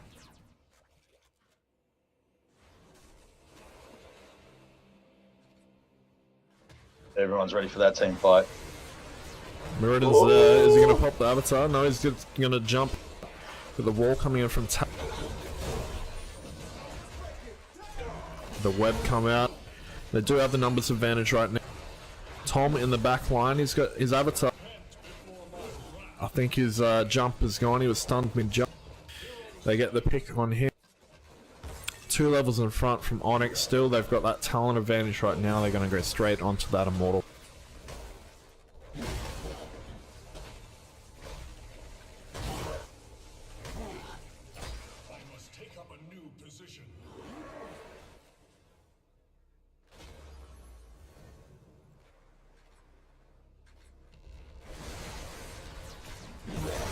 Not really any contests from the red team yet. They're only just coming onto the blue Immortal. But I think Blue's team is a lot more crafted to drop that Immortal in time. They really have 3 heroes that are pretty good at single target.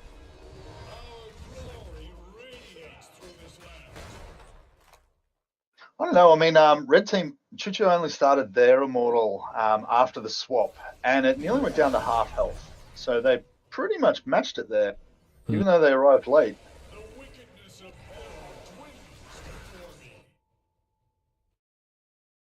Ooh, we had a DC. We have a pause coming in.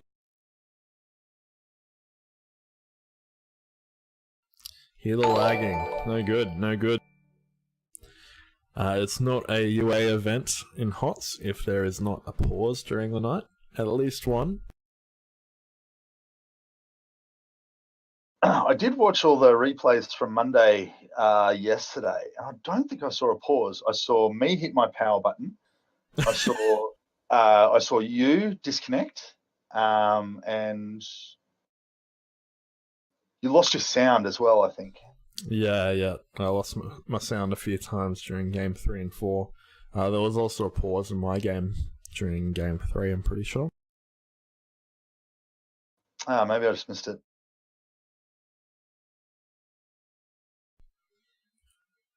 So it's been a good night so far. I hope you've been enjoying yourselves. Please give us feedback on our casting and our setup. I know we need more FPS on the streaming PC, but we'll get that fixed for next time. But yeah, if you have any feedback, feel free to let us know, including if you want Ag to flex more on camera. I think the internet has seen enough Ag flexing for one day. We wouldn't want to break it. No. We need to keep some things well hidden from the public eye. Adra, why so much hatred? Why so much hatred? We're protecting our assets. Are you calling Ag's biceps an asset now? Yes, but not for the reason that he wrote up. If you say something like that, I'm going to take it the way I want to hear it. You're going to take it, man. I heard there's some new Aga fans in chat tonight. You're gonna have some fanboys and fangirls. I think they might have all been boys, to be honest. Ooh. Yeah, I Sure, was reading all the some of girls. those comments, and I'm deeply disturbed by some of our viewers. Well, All the girls voted for Ardra. Yeah, no, look, Ag used to be a wrestler, guys. He also applied to be a fireman.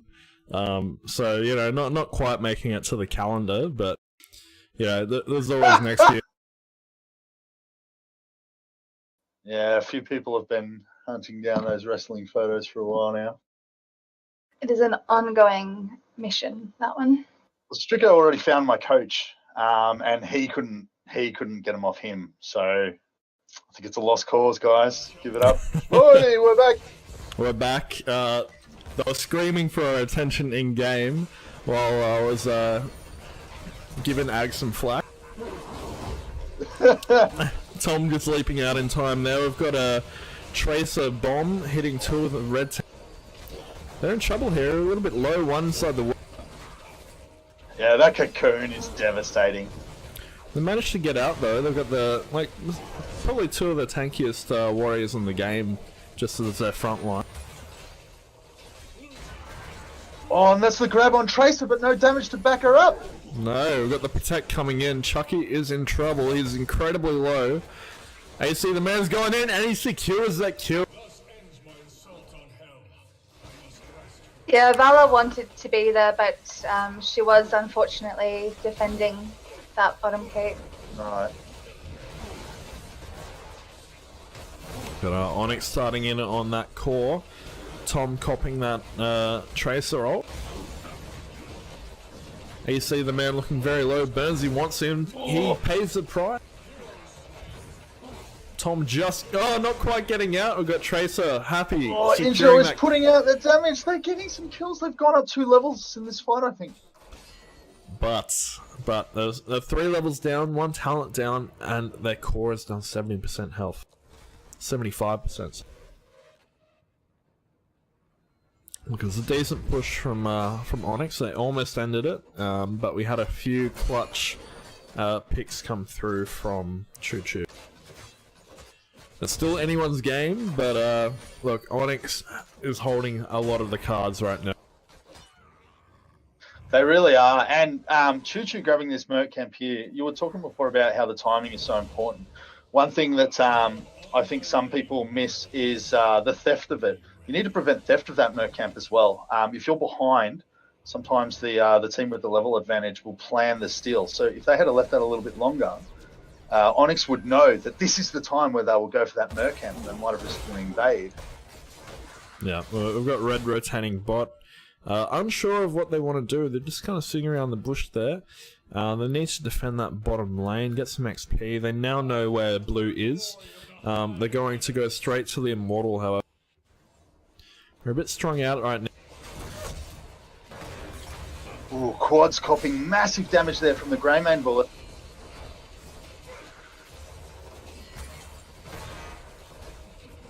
Chucky protecting at least 2k damage there. Everyone was focusing on them. Tom in trouble. Tom drops to the Tracer. AC, the man, in with the risky plays. He does get out though. That Lucio healing back up. Well done, Grump. Onyx moving in on that Immortal. Still with the talent advantage. Red team still 2 levels behind. They did gain that level and a half back in the last fight or 2.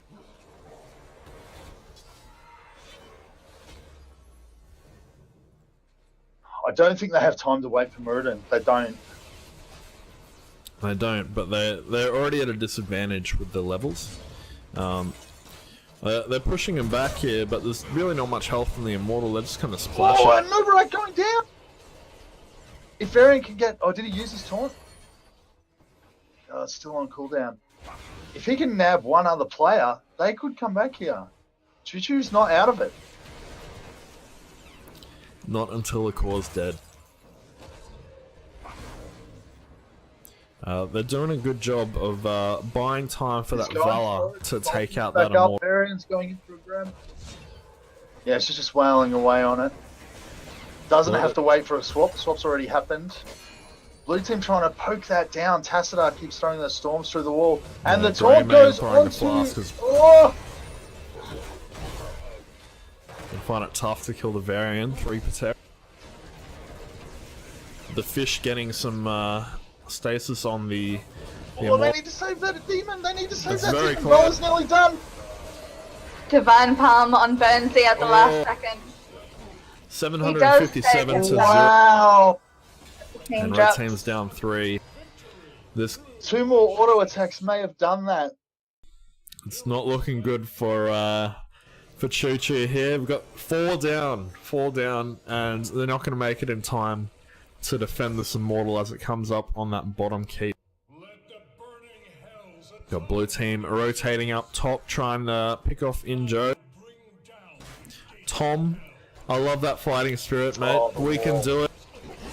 Injo in trouble, and that is the game. They're not even waiting for the Immortal. They're just going to finish that core. Well played to Onyx. This clash. Very well Exchange, played. GG. Well played to Choo Choo. Thank you for playing. Better luck next time. You both teams played very well that match. So we'll go to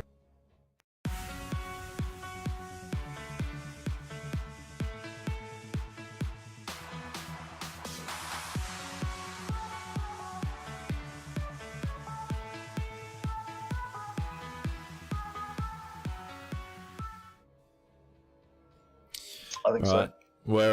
We're back in for the post game 3 summary, I guess you'd call it. Great game between Onyx and Choo Choo Train. Onyx coming out on top, securing 3rd place. What do you guys feel about that game? How do you think? How did it go? You're both looking at me blankly right now. I'm waiting give for. me I was something. waiting. Give you something. Okay. I'm so sorry. Just blanking here. Blue team, they played very well. We thought that Tracer might be at a bit of a disadvantage, but she just played so smart, and I think Lucio helped her with the mobility there as well, but she never overextended, didn't try to get a kill that she couldn't, and had great support from her team as well. They were on, what are they called? God damn it. The Immortals? Immortals, yes. They were constantly on the Immortals straight away. By the time Red could get to theirs, Blue'd already taken a good chunk out of theirs. So very well played, but I was impressed. Again, Burnsy on Charism. I love that build. It's so aggressive and so much fun. I love seeing people pick it. And the Divine Palm and Divine Storm was interesting to see that interaction. But just in general, I mean, Usa, Mirrodin, and Varian did such a good job body blocking. I mean, Usa's a support, and he knows that he's chunky enough that he can stand in front of his Vala or his team and just soak a bit of damage before moving back to the back lines. And they played well. They didn't really do anything wrong. It's just the blue team would get a pick, and it sort of set them back. But they won that 4v. It was 4v5, wasn't it? That last fight on Immortal. Yeah, they were buying time. Red Team created a lot of space in that last Immortal.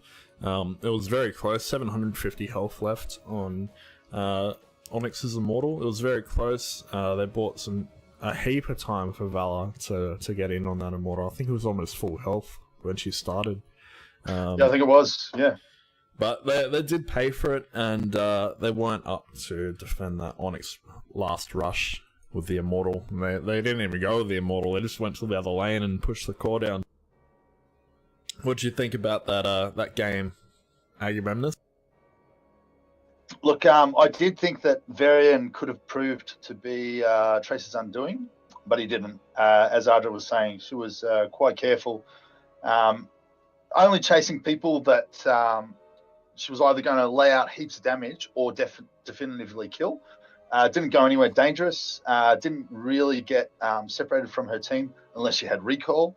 I think timed a few of those recalls quite well. Her return position was always quite well placed.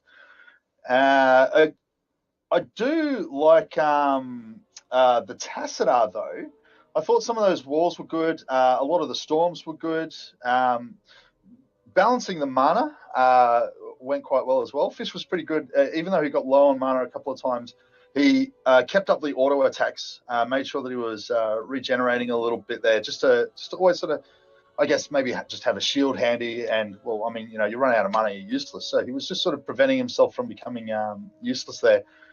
Tassadar is easy to run out of mana on, but I thought he managed it quite well. But ultimately, I do think the Lucio did an excellent job there. There were a few occasions where some of his teammates were in a fair bit of danger. The sound barrier came up. There was one point where Anubarak was in serious trouble, but Lucio had his amp it up prepared. Took him all the way to. No, he missed the sound barrier because Anub went straight past him. Yep. Obviously trying to get away on a sliver of health. But he walked back in, had a lot of faith in his healer, and just allowed him to heal him all the way back up to half health. Saved 25 seconds for a go back to base and walk back to Immortal.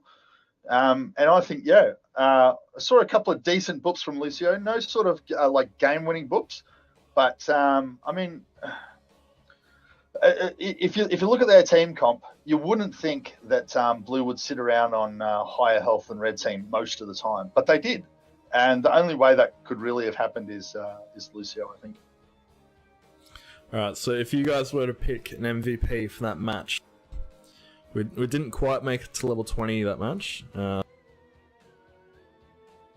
Who do you think deserves it?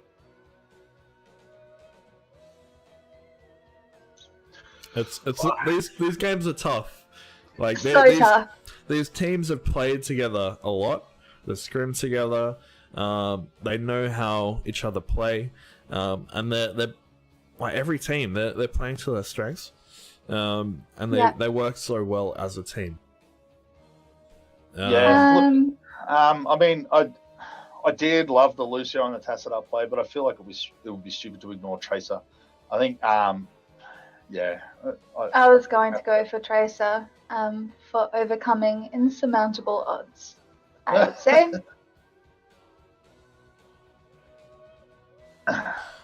What were you thinking, Naked? Look,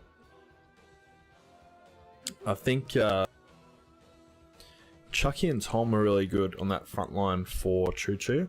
They were creating a lot of space for Choo to move around like that end of that game. Enjoy ripping into that Immortal. AC the man, he died 3 times during the match, but I think he fulfilled his role really well. He had a lot of risky plays, if we're being honest. I think faith in your healer, man. It's risky or it's faith in your team. It's 2 ways to look at it. He wasn't suicidal. He wasn't suicidal. He was not suicidal. It was high risk, high reward type stuff. Look, I'd be happy to give it to AC the man or Grump Shot for that match. What do you guys think? Well, we've had 2 votes for Grump Shot and 2 votes for Tracer so far. Lucio, he did play really excellent. It's his second game as Lucio tonight, I think. A 55k healing is awesome. And he was just there topping his team up and getting them where they needed to be as quickly as possible. But I would still go with the Tracer. Well, there we have it. Do we have a split MVP? Is that what's happening right? We can split it. We can split it if we have to. But all right. So Grump Shot and Happy Chap, yeah. Yeah, done. All right. We're just. Do you want to pull Grump Shot in? And we'll work out what map we're playing for the final. having a look at the chat. I think he went for Tomb of the Spider Queen, it looks like.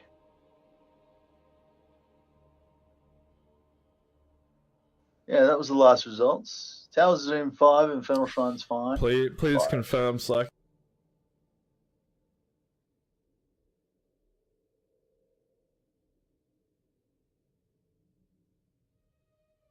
Tomb of the Spider Queen. Cool. Excellent. Get that up while we talk to Grump.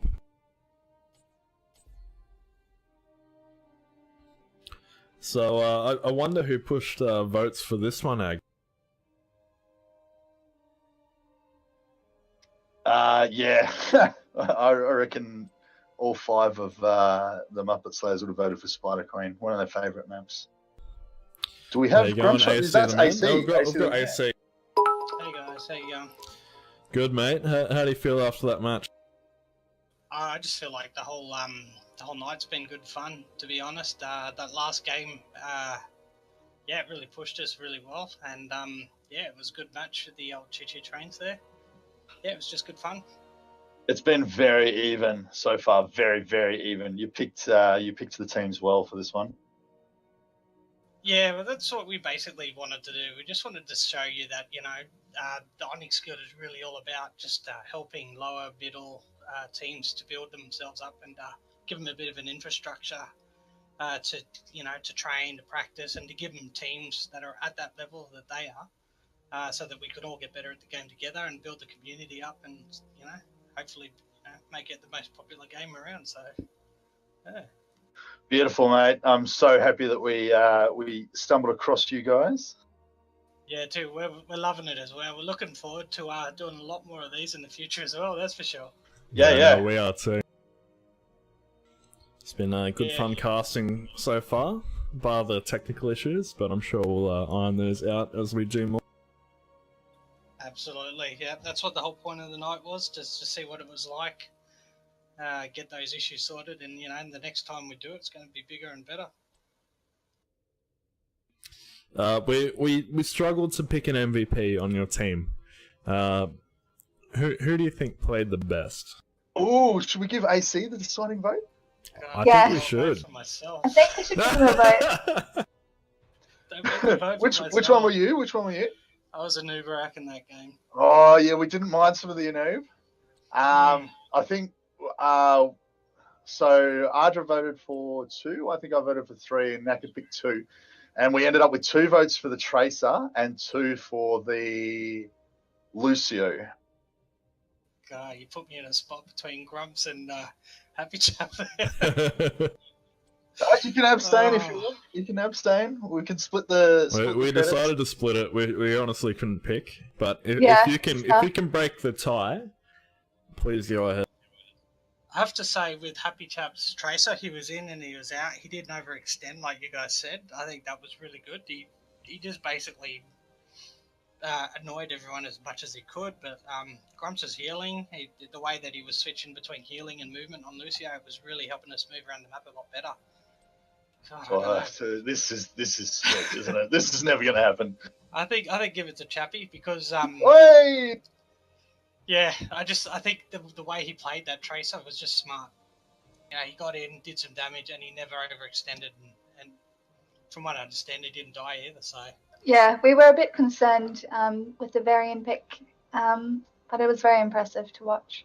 well, that was something that he did counter well. He was able to blink a lot when the charge came in, and that's not easy to do with Arian. So yeah, I think that's gonna tip it in his favour. So yeah, There was definitely one recall there where he should have been caught, but he got out at the last instant.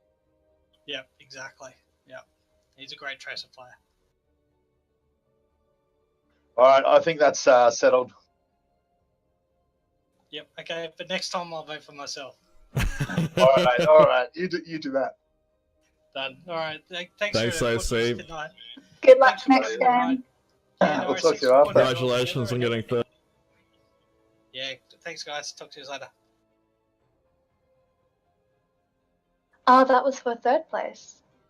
Yes, it's so the that third was place. The two losing. Okay, cool. Yeah. Yeah. So now we have the winners of the first two matches coming up against each other. So we've got UA Muppet Slayers from game 1, and we have Team Capital from game 2. Grumpshot just getting him in now. We've lost one. Who was their captain? Slick or something. Yeah, I think he just left. They want to go 4v5. Let's do it.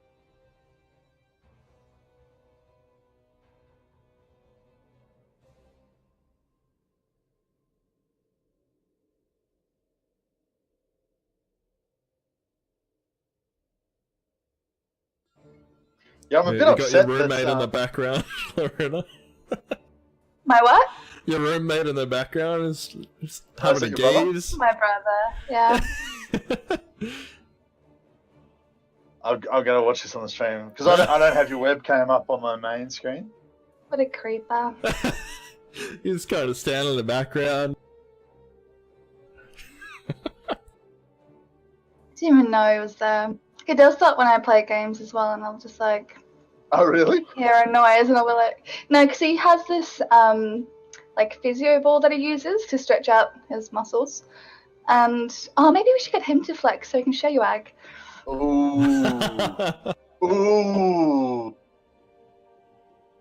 But yeah, sorry, he'll just roll it out like on the wall behind me, and I'll just hear like a scratch, and I'll be like, what are you doing?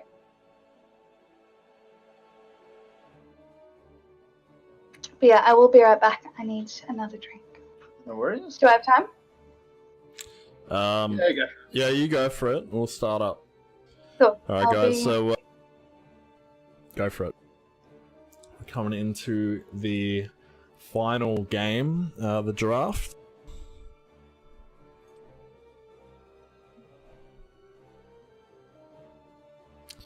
Tomb of the Spider Queen for this final.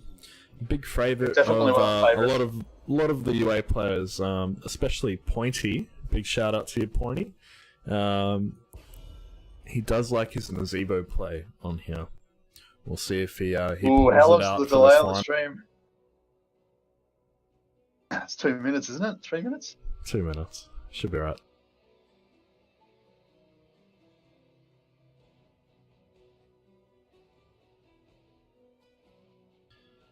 Got UA banning first. Muppet Slayers. So when Capital played before, who was there? They didn't really have a dominator, did they? Ooh, KT ban. We haven't seen KT tonight. They worked very well as a unit. No, we haven't seen him yet. We've got a Garrosh ban. It's pretty classic. Yeah. Been banned 3 out of 4 games tonight. And played in the other one. No one likes dealing with him. If you're on the other team. Your position really needs to be on point when you're against him. But even then, like, you have to go in at some point. Blue team with the first pick. My blades are yours. Got a Sonya pick. Sonya? We saw Claymore play Sonya in game 1. We might see her pick her up again. Got a Rhaegar Malthael combo coming in from Capital. It's a bit ballsy. I mean, we've got Malthael to take out the spiders, but we don't have a dual tank setup on blue or anything yet. A lot of his damage does come from that percentage.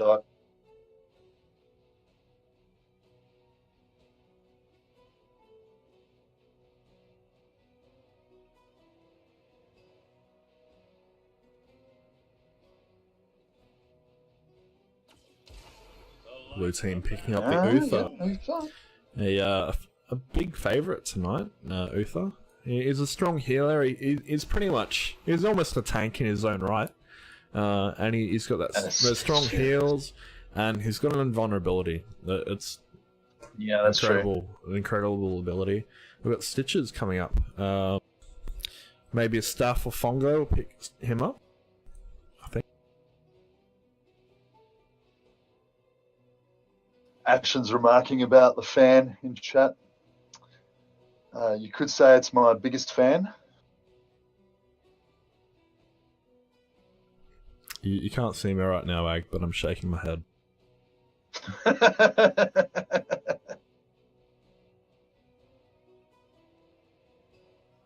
Red team deliberating this ban. Yeah, look, I'm surprised they went with the Stitches there. Because the bile is so good on Stitches, and it worked so well for them in the last game.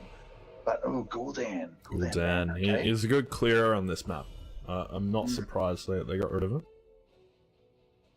Well, like I was going to say, the thing is, although the bile's so good, the Gorge can be handy for taking out a player for a little while. Yeah, especially someone like isolating Malthael, for someone example. if you want to get a gank on a squishy.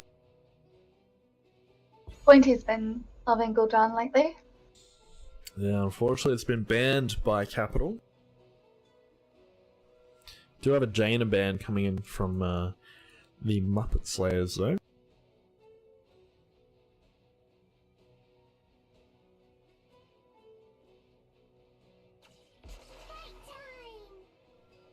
We called them Muppets last time. I don't think Pointy liked that. No, I highly suspect he didn't appreciate it at all. UA Muppet Slayers, maybe we could go UAMP. UAMP? UAMP? Does that roll off the tongue enough? I do like Muppets, but, UAMP. Tell us on stream. Tell us your thoughts, Pointy. He won't be focused watching on this the game. Got a Lunara pick. Capital picked up the ETC and Brightwing. Strong frontline and passive heals. Got the Sylvanas for very good on this map for the pushing.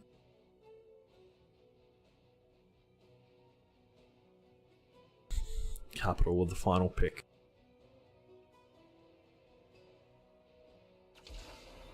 Kerrigan. Okay. Kerrigan, that's pretty big. Blue team doesn't have a heap of stuff that can interrupt the ETC. I'd say we'll get a silence arrow from Sylvanas. Possibly a leap on Sonya. I think Claymore went leap last time. Yep. We've got the Uther. You can't really get in there to stun though. You can Divine Shield someone out of that mosh. Stitches hooks work, don't they? Yeah, they'll work, but it depends disable who's it, blocking. It's not a guaranteed. So for this match, we've got on UAMP, Claymore on Sonya again, points on Sylvanas, Fongo on Lunara, Staff on Stitches, Chuck on Uther. For Capital, we have Fergie on ETC, Ultimo on Rhaegar, Slicksoft on Brightwing, Slaw, who got MVP in Game 2 on Malthael, and Alex Chan on Kerrigan. Did he play Kerrigan in Game 2? I'm pretty sure he did. He had some good stuns in there. Yeah, and they were quite stun heavy in Game 2. This one, not so many stuns, but they do have the Brightwing Polymorph. I am loving the double healers. I've got Rhaegar and Brightwing. Yeah, lots of double healer matches tonight. I think the only team that hasn't done it is the UAMPs. Ooh, someone wants to know in chat. DS Hacky wants to know if that's a Pinot Noir I draft. have no idea, okay? And that's a terrible thing to admit, but I did not check. I poured. You just went for the closest wine bottle and immediately filled your glass? Pretty much. So we didn't announce who won the most attractive caster between the matches. It's going to have to wait until post-tournament now. I'll save you the trouble. I won. and I'm not even trolling. Are you feeling, Look, you deserve it, the eh? word? Look, I thanked everybody for their honesty. Ooh, Ooh, Pointy with a nice haunting wave to get out of that. My computer is not liking this map one little bit. I'm dropping to 1 FPS. Oh man, Pleb settings it up. That's it's already Have you all on opened low. something else? No, I haven't. I wouldn't be surprised if Windows has it. Because that's pretty not great. Just gonna tab out because it's.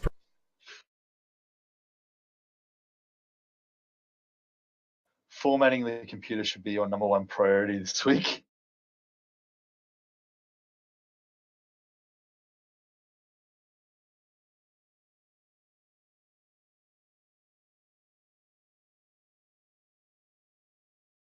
I think that's about.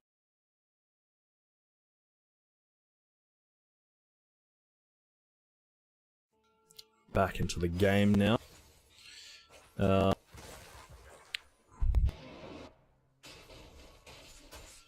Ooh, It's ETC fun. has gone deep. He's gone very deep. Manages to get out though.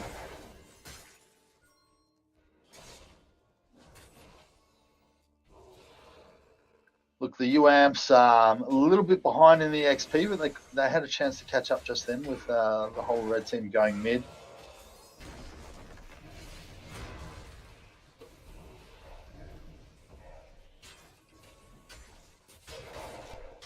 It's funny the difference in maps. The previous one I was hitting 40, and now I'm struggling to hit 10.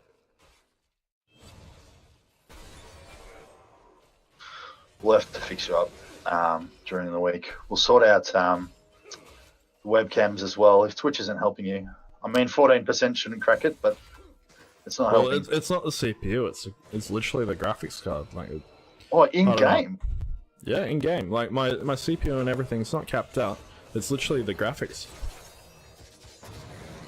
How do you even play this game?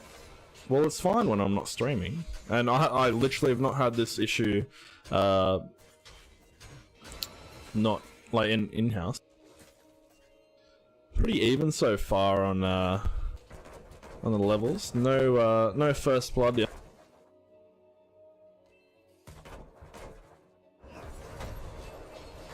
No, no one wants to give first blood at this stage. Not in the final. You don't want to do that. No. Pressure is on.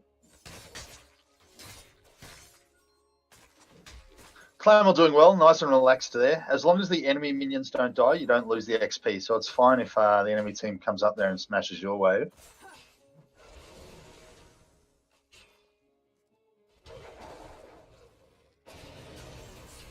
Blue team is 1 gem off hand in.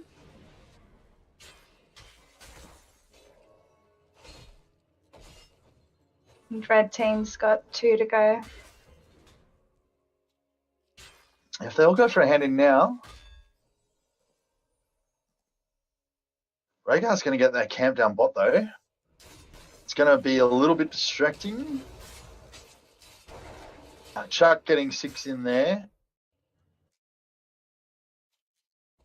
If Pointy gets his in as well, that will be enough for yep, that'll be enough. Oh, Steph needs to go up and get that bright wing out of the way.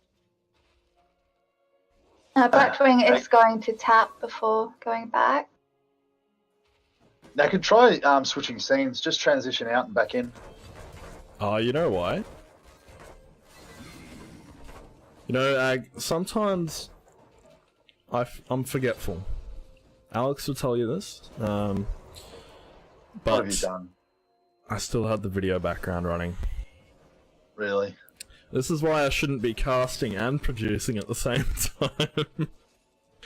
Alright, sorry about that FPS drop, guys. We're back up to 25 to 30.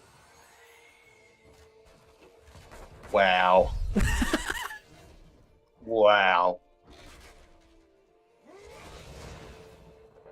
Look, it wasn't pleasant. Look, still no first blood. This is a tense game. If Pointy gets that hand in, that's going to be it. Slick Sloth was in range, but he was teleporting to a friendly.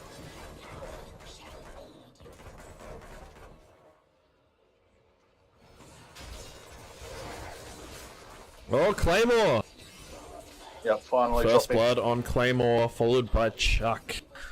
Good, They lost a strong heap capital. of gems there, but they have secured hand in, so it's no biggie. Look, Chuck went in with the cleanse, well prepared to let Claymore escape, but the Kerrigan, with the timing on the pull and the stun, managed to hit it right after the cleanse wore off. If she had got it, half a second earlier, it would have just gone straight through her. So that's what secured the first blood there, and then obviously after that they were able to pick the Uther. Rhaegar and ETC are both holding a lot of gems. As a healer, I'd be nervous to have that many gems on me. I normally avoid it as much as possible.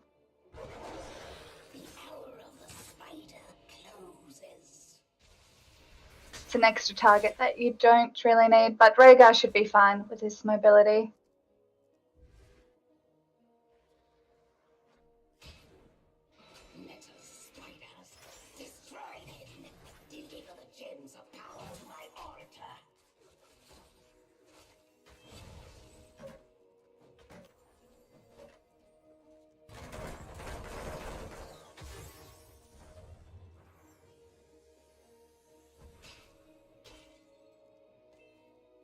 ETC holding 25 there.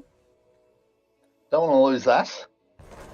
Rhaegar just going to solo another camp, not having any problems doing that. It's a very controlled game so far.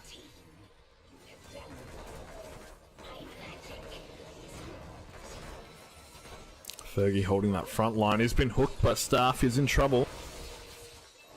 Oh, he drops to the Lunara's dot. Oh, Sylvanus' dot. Sorry. My apologies, Pointy.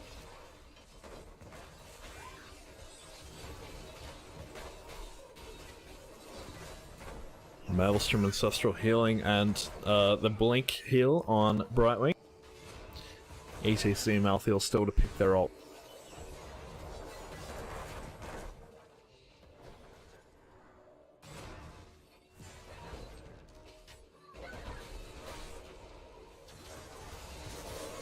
Good ancestral healing on Brightwing.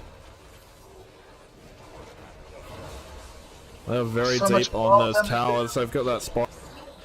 Kerrigan getting Uther with Maelstrom.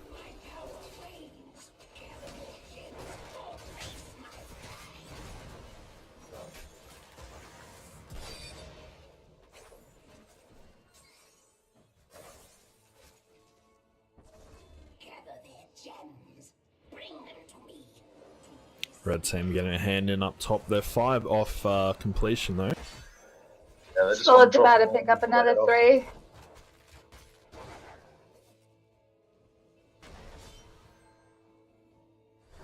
ETC completing his quest 8.5 minutes in. Pointy securing that This bottom hand in will siege do camp. it. They've got vision on him. No, I'm not going to stop it in time. 4 left, Oh, that's 4 left, good. 4 to go. 2 left. Who's got him? Ultimo. Staff is there. If he Ultimo on can Rhaegar. get a hook on Brightwing, and if his team can back him up, Yeah, be they've very got that. beneficial. They've got that wisp on that top hand in, so Ultimo can't hand in without them knowing. Got a 4v4 turning into a 5v5 on bottom. Alex Chan's in trouble. Got the unstoppable, but he might die to the dot. Not quite. Both teams. He No does. ultimate Damage sword. Yeah. output. Brightwing goes down. Fongo getting both of those picks there. That dot is deadly. Yeah, it's harsh.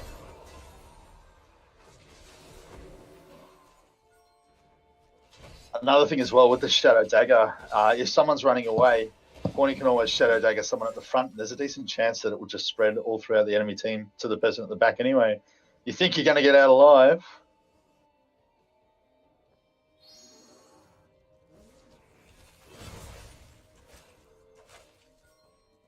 Oh, Red going to get the hand in here. Unless Fongo stops it. No, just missing. A little bit of zoning there from Fergie. Both teams even kills and even XP so far. I've got ETC going in. His ult is interrupted. Staff is in trouble here. He's ulted and he gets a heal off Slaw. It's going to be enough Yeah, to manages escape. to get the Devourer on.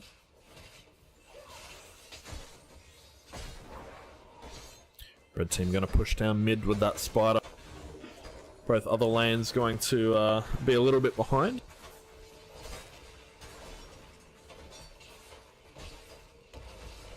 Blue team playing very defensively here. We've got Pointy heading bot to drop that spider. Mid's already gone, that fort. Got a great hook on Fergie there. Unfortunately, their team gets knocked back and they can't initiate on that. Yeah, that the top face side. melt on ETC has been so effective this game. We've got a solo ECC mosh on Fongo. Lunara dropping to the combined might of red team. Red Yeah, team, one pick almost that a can be level. worth it. Well, they just needed the break, I think. Both teams kind of struggling to get the picks. I've seen very good positioning from both of them so far. Blue team has enough gems to hand in. Red team's rotating down on Pointy, but he's backed up to the Yeah, fort. he knew.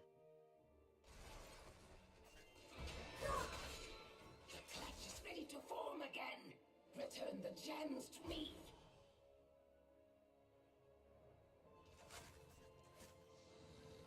Claymore handing in 5. They need the rest of the team to hand in though. Fergie heading into check.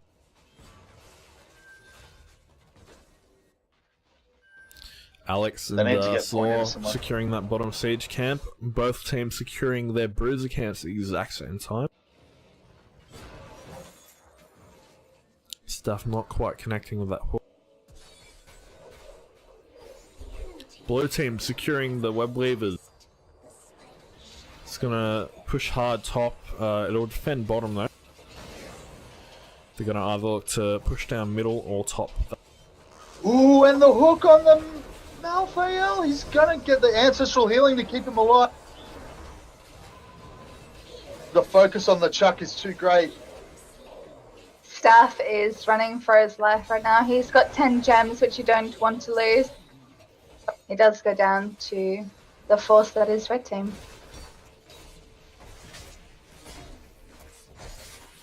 It's very close so far. Red team's maintaining that level lead now.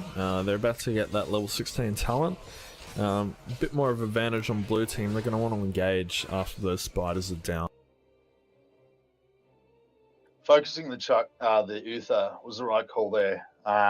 Without Uther, blue team was just going to slowly die out the longer they were in the fight. The con of single healer comp.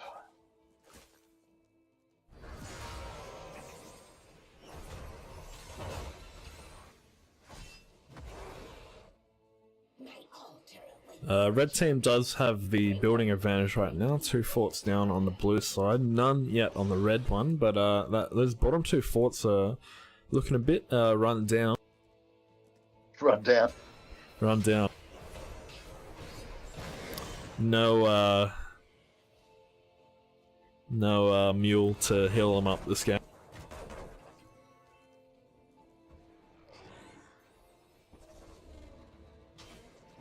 Staff finding Fergie in the bush. Slaw's come in. He's getting It's isolated from his 45. team. Oh, and the mosh. Oh, great mod. Well played from Fergie. They got Claymore jumping in, but 2 of blue have already dropped. Slick is low. Fonga's jumped in and secured that good kill. lead. He's very low himself. He's leaked out of trouble. Claymore spinning to win on 4 of red team. We've got the cleanse coming in, but unfortunately it's not enough. They got the pick on Brightwing, but they still have Rhaegar there, so it's not enough to stop them from staying in lane with a strong presence. Red team capitalizing the 3 of blue down, getting that top boss. All the lanes are pushing pretty well for the red team as well. Be They're just interesting to fully see. in control. Yeah, it'll be interesting to see whether they push a boss or split push mid now.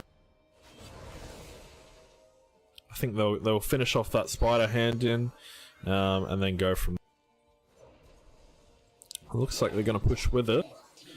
The strong boss spider and 5 men up top. Still got Pointy defending bottom. He's going to have to make his way back. They're going to need that silence in this upcoming fight. Doubled back, so he might push bot and try to lure them back down. I think they're just going to go for core, to be honest. We've got that spider coming in. That boss isn't yet half health. They're going to struggle to get a pick with 4v5 here. Red team's still 2 levels in front. It's a huge risk, but I think at this stage Pointy is just hoping that he can put enough pressure to make Red maybe reconsider pushing onto blue core.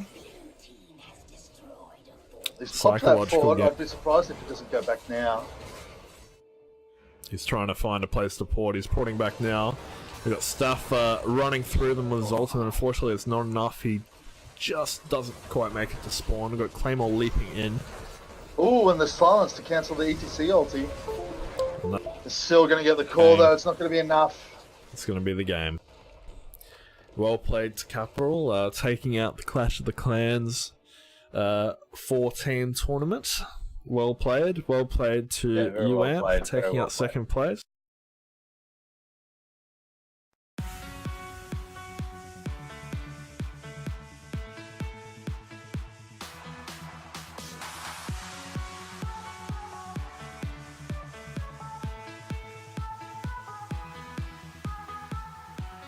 The game, to be honest.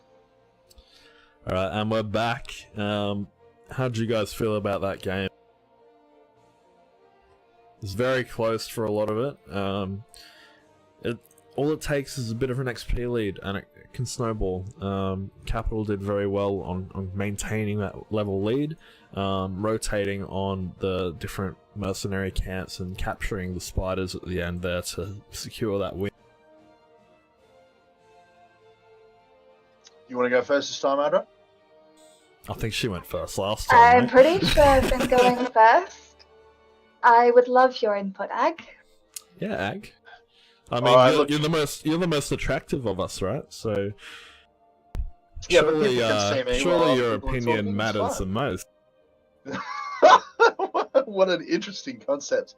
I just might use it. Look, I think where the game really turned, both teams were playing quite safe. Red won a team fight, blue won a team fight. But then the mosh pit just to secure the Lunara kill, I think that was a key turning point. Ardra was talking about it just before. But after that moment, it gave Capital quite a bit of room to really just sort of increase their XP lead, get the talent advantage and the time to take advantage of it before blue team catches up. I think, yeah, once that Lunara pick happened, and I mean, you know, everyone wants to see the 5-man mosh pit. Everyone wants to see the mosh pit that just wins a game. That was a 1-man mosh pit. It might not have even been necessary. They might have got the kill without it. So worth might have gotten away. But yes, 100% worth it. Just spend the cooldown. I know it's a long cooldown, but securing that kill really let them get, you know, secure a lot of gems, secure an extra level in XP lead. And it just sort of, once they had that edge, it was just getting harder and harder for UAMP to catch up. So I think that was, yeah, UAMP, the Muppet Slayers. So I do really believe that was a turning point of the game there. Not to disregard Rhaegar, I thought that some of there was at least one ancestral heal that saved the team fight for them. It was going against them, but the ancestral heal did save them. They did a good job of protecting their healers. Obviously, one healer goes down, the other one should be the next priority target immediately. But you know, Brightwing went down twice, but Rhaegar didn't die at all. So that combined with the ancestral heal, at least one that I saw that was spectacular. I think, you know, Ultimo did a really great job there too. I also find it interesting that the top siege and top hero for the winning team were a lot lower, despite the fact that they won, just because they were focusing on those mercenary captures and getting the gems in. Like they got a pick here and there. The final score was 4-11, but most of their time was spent getting those things that would push them towards winning the game, and not necessarily like the team with the most numbers doesn't necessarily win. No, definitely not. Stats can be quite misleading that way. People can get massive damage. A really good example is with Chromie. Chromie sits back and just fires off pot shots. You can get really high numbers, but unless those shots are landing when you need them to land on the target you need to hit, it doesn't win games for you. So you're absolutely right. And I don't think it's as obvious in this game because, we didn't really see someone playing, too safe or too cowardly. Everyone was in the fight. I think all that damage did count, but it's interesting how you mentioned that the Capital's team damage is considerably lower, but they still managed to get the actual kills. Could also be the healing too. Fongo's put out massive damage. Yeah, but unfortunately, Capital had the capacity to heal that damage. So yeah, double healers for the win. Look, well played to Capital taking the series. Do we want to bring Slick in to have a bit of a chat? Yep. Absolutely.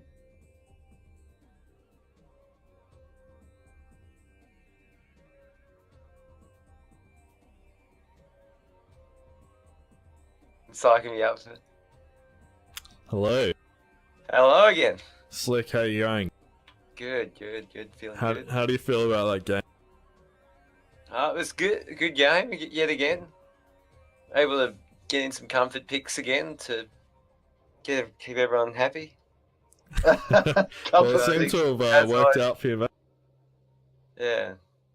Definitely need them sometimes when you're up against you guys. So we were just talking about the MVPs. Who did you rate on your team that game? Oh, I think the shot calling was good from Slaw, which of course that probably doesn't come through on the comms. But yeah, no, it doesn't. We had some great shot calling from Slaw. Some heals from Ultimo and Rhaegar, which is at the perfect times. One or two Ancestrals were very clutch.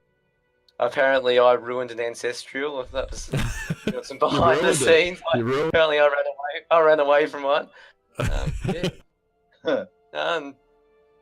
ETC and Kerrigan getting stunned. So yeah. Ag was talking about that one man mosh pit from Fergie on Lunara top lane, kind of a third of the way into the game. Was kind of the turning point for you guys. It was 3-3 at that point, and that kind of led to that level lead, and it just kind of snowballed a little bit from there. Yeah, well, definitely once we were able to confirm that, we could just, keep staying that deep in their territory without scared that they're going to just wipe us, and because it's a long way to run from there.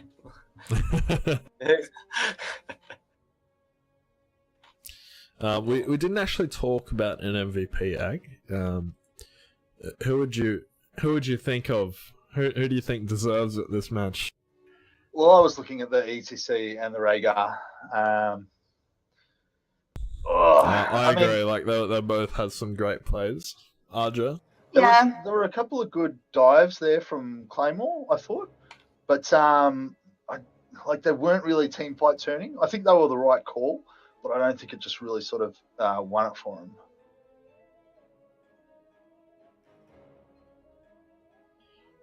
I think Fergie, with that pick on Lunara, it sort of consolidated MVP for me, just because I think it had such a huge impact on the game. But Rhaegar, like all the Rhaegars we've seen tonight, have been so strong. They've just kept their teams up, and yeah, Ultimo and Slicksloth as well on right wing did a really good job.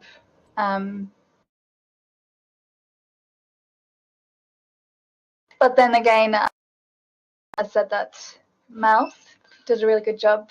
I mean, it's hard to see because we don't see what's going on behind the scenes. He clearly had a huge impact on coordinating where they went and maybe when they picked off. It's a shame we can't spy on the shot calling sometimes. They do it in the Oh. No, we're good. We're good. They do it in the pro tournaments, don't they? Sometimes they quickly switch to the players' mics, and you can hear them all, usually speaking another language, just going, "Oh, good, blah, blah, blah, blah, blah, blah, blah." Living. Well then. Well, who did you think, Naked? You haven't said much about Haven't this I? one. Haven't I? What about Look, the I players think the themselves? Rhaegar, that Ancestral really kept the fight going for Capital for 2 or 3 of those fights, and I think that kept that level lead, kept that advantage, and that allowed them to kind of keep UAMP too occupied to defend properly.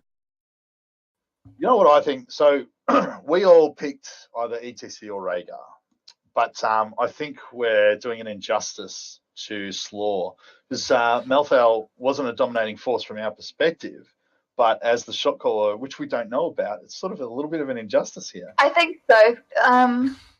It's tough. I think we have to.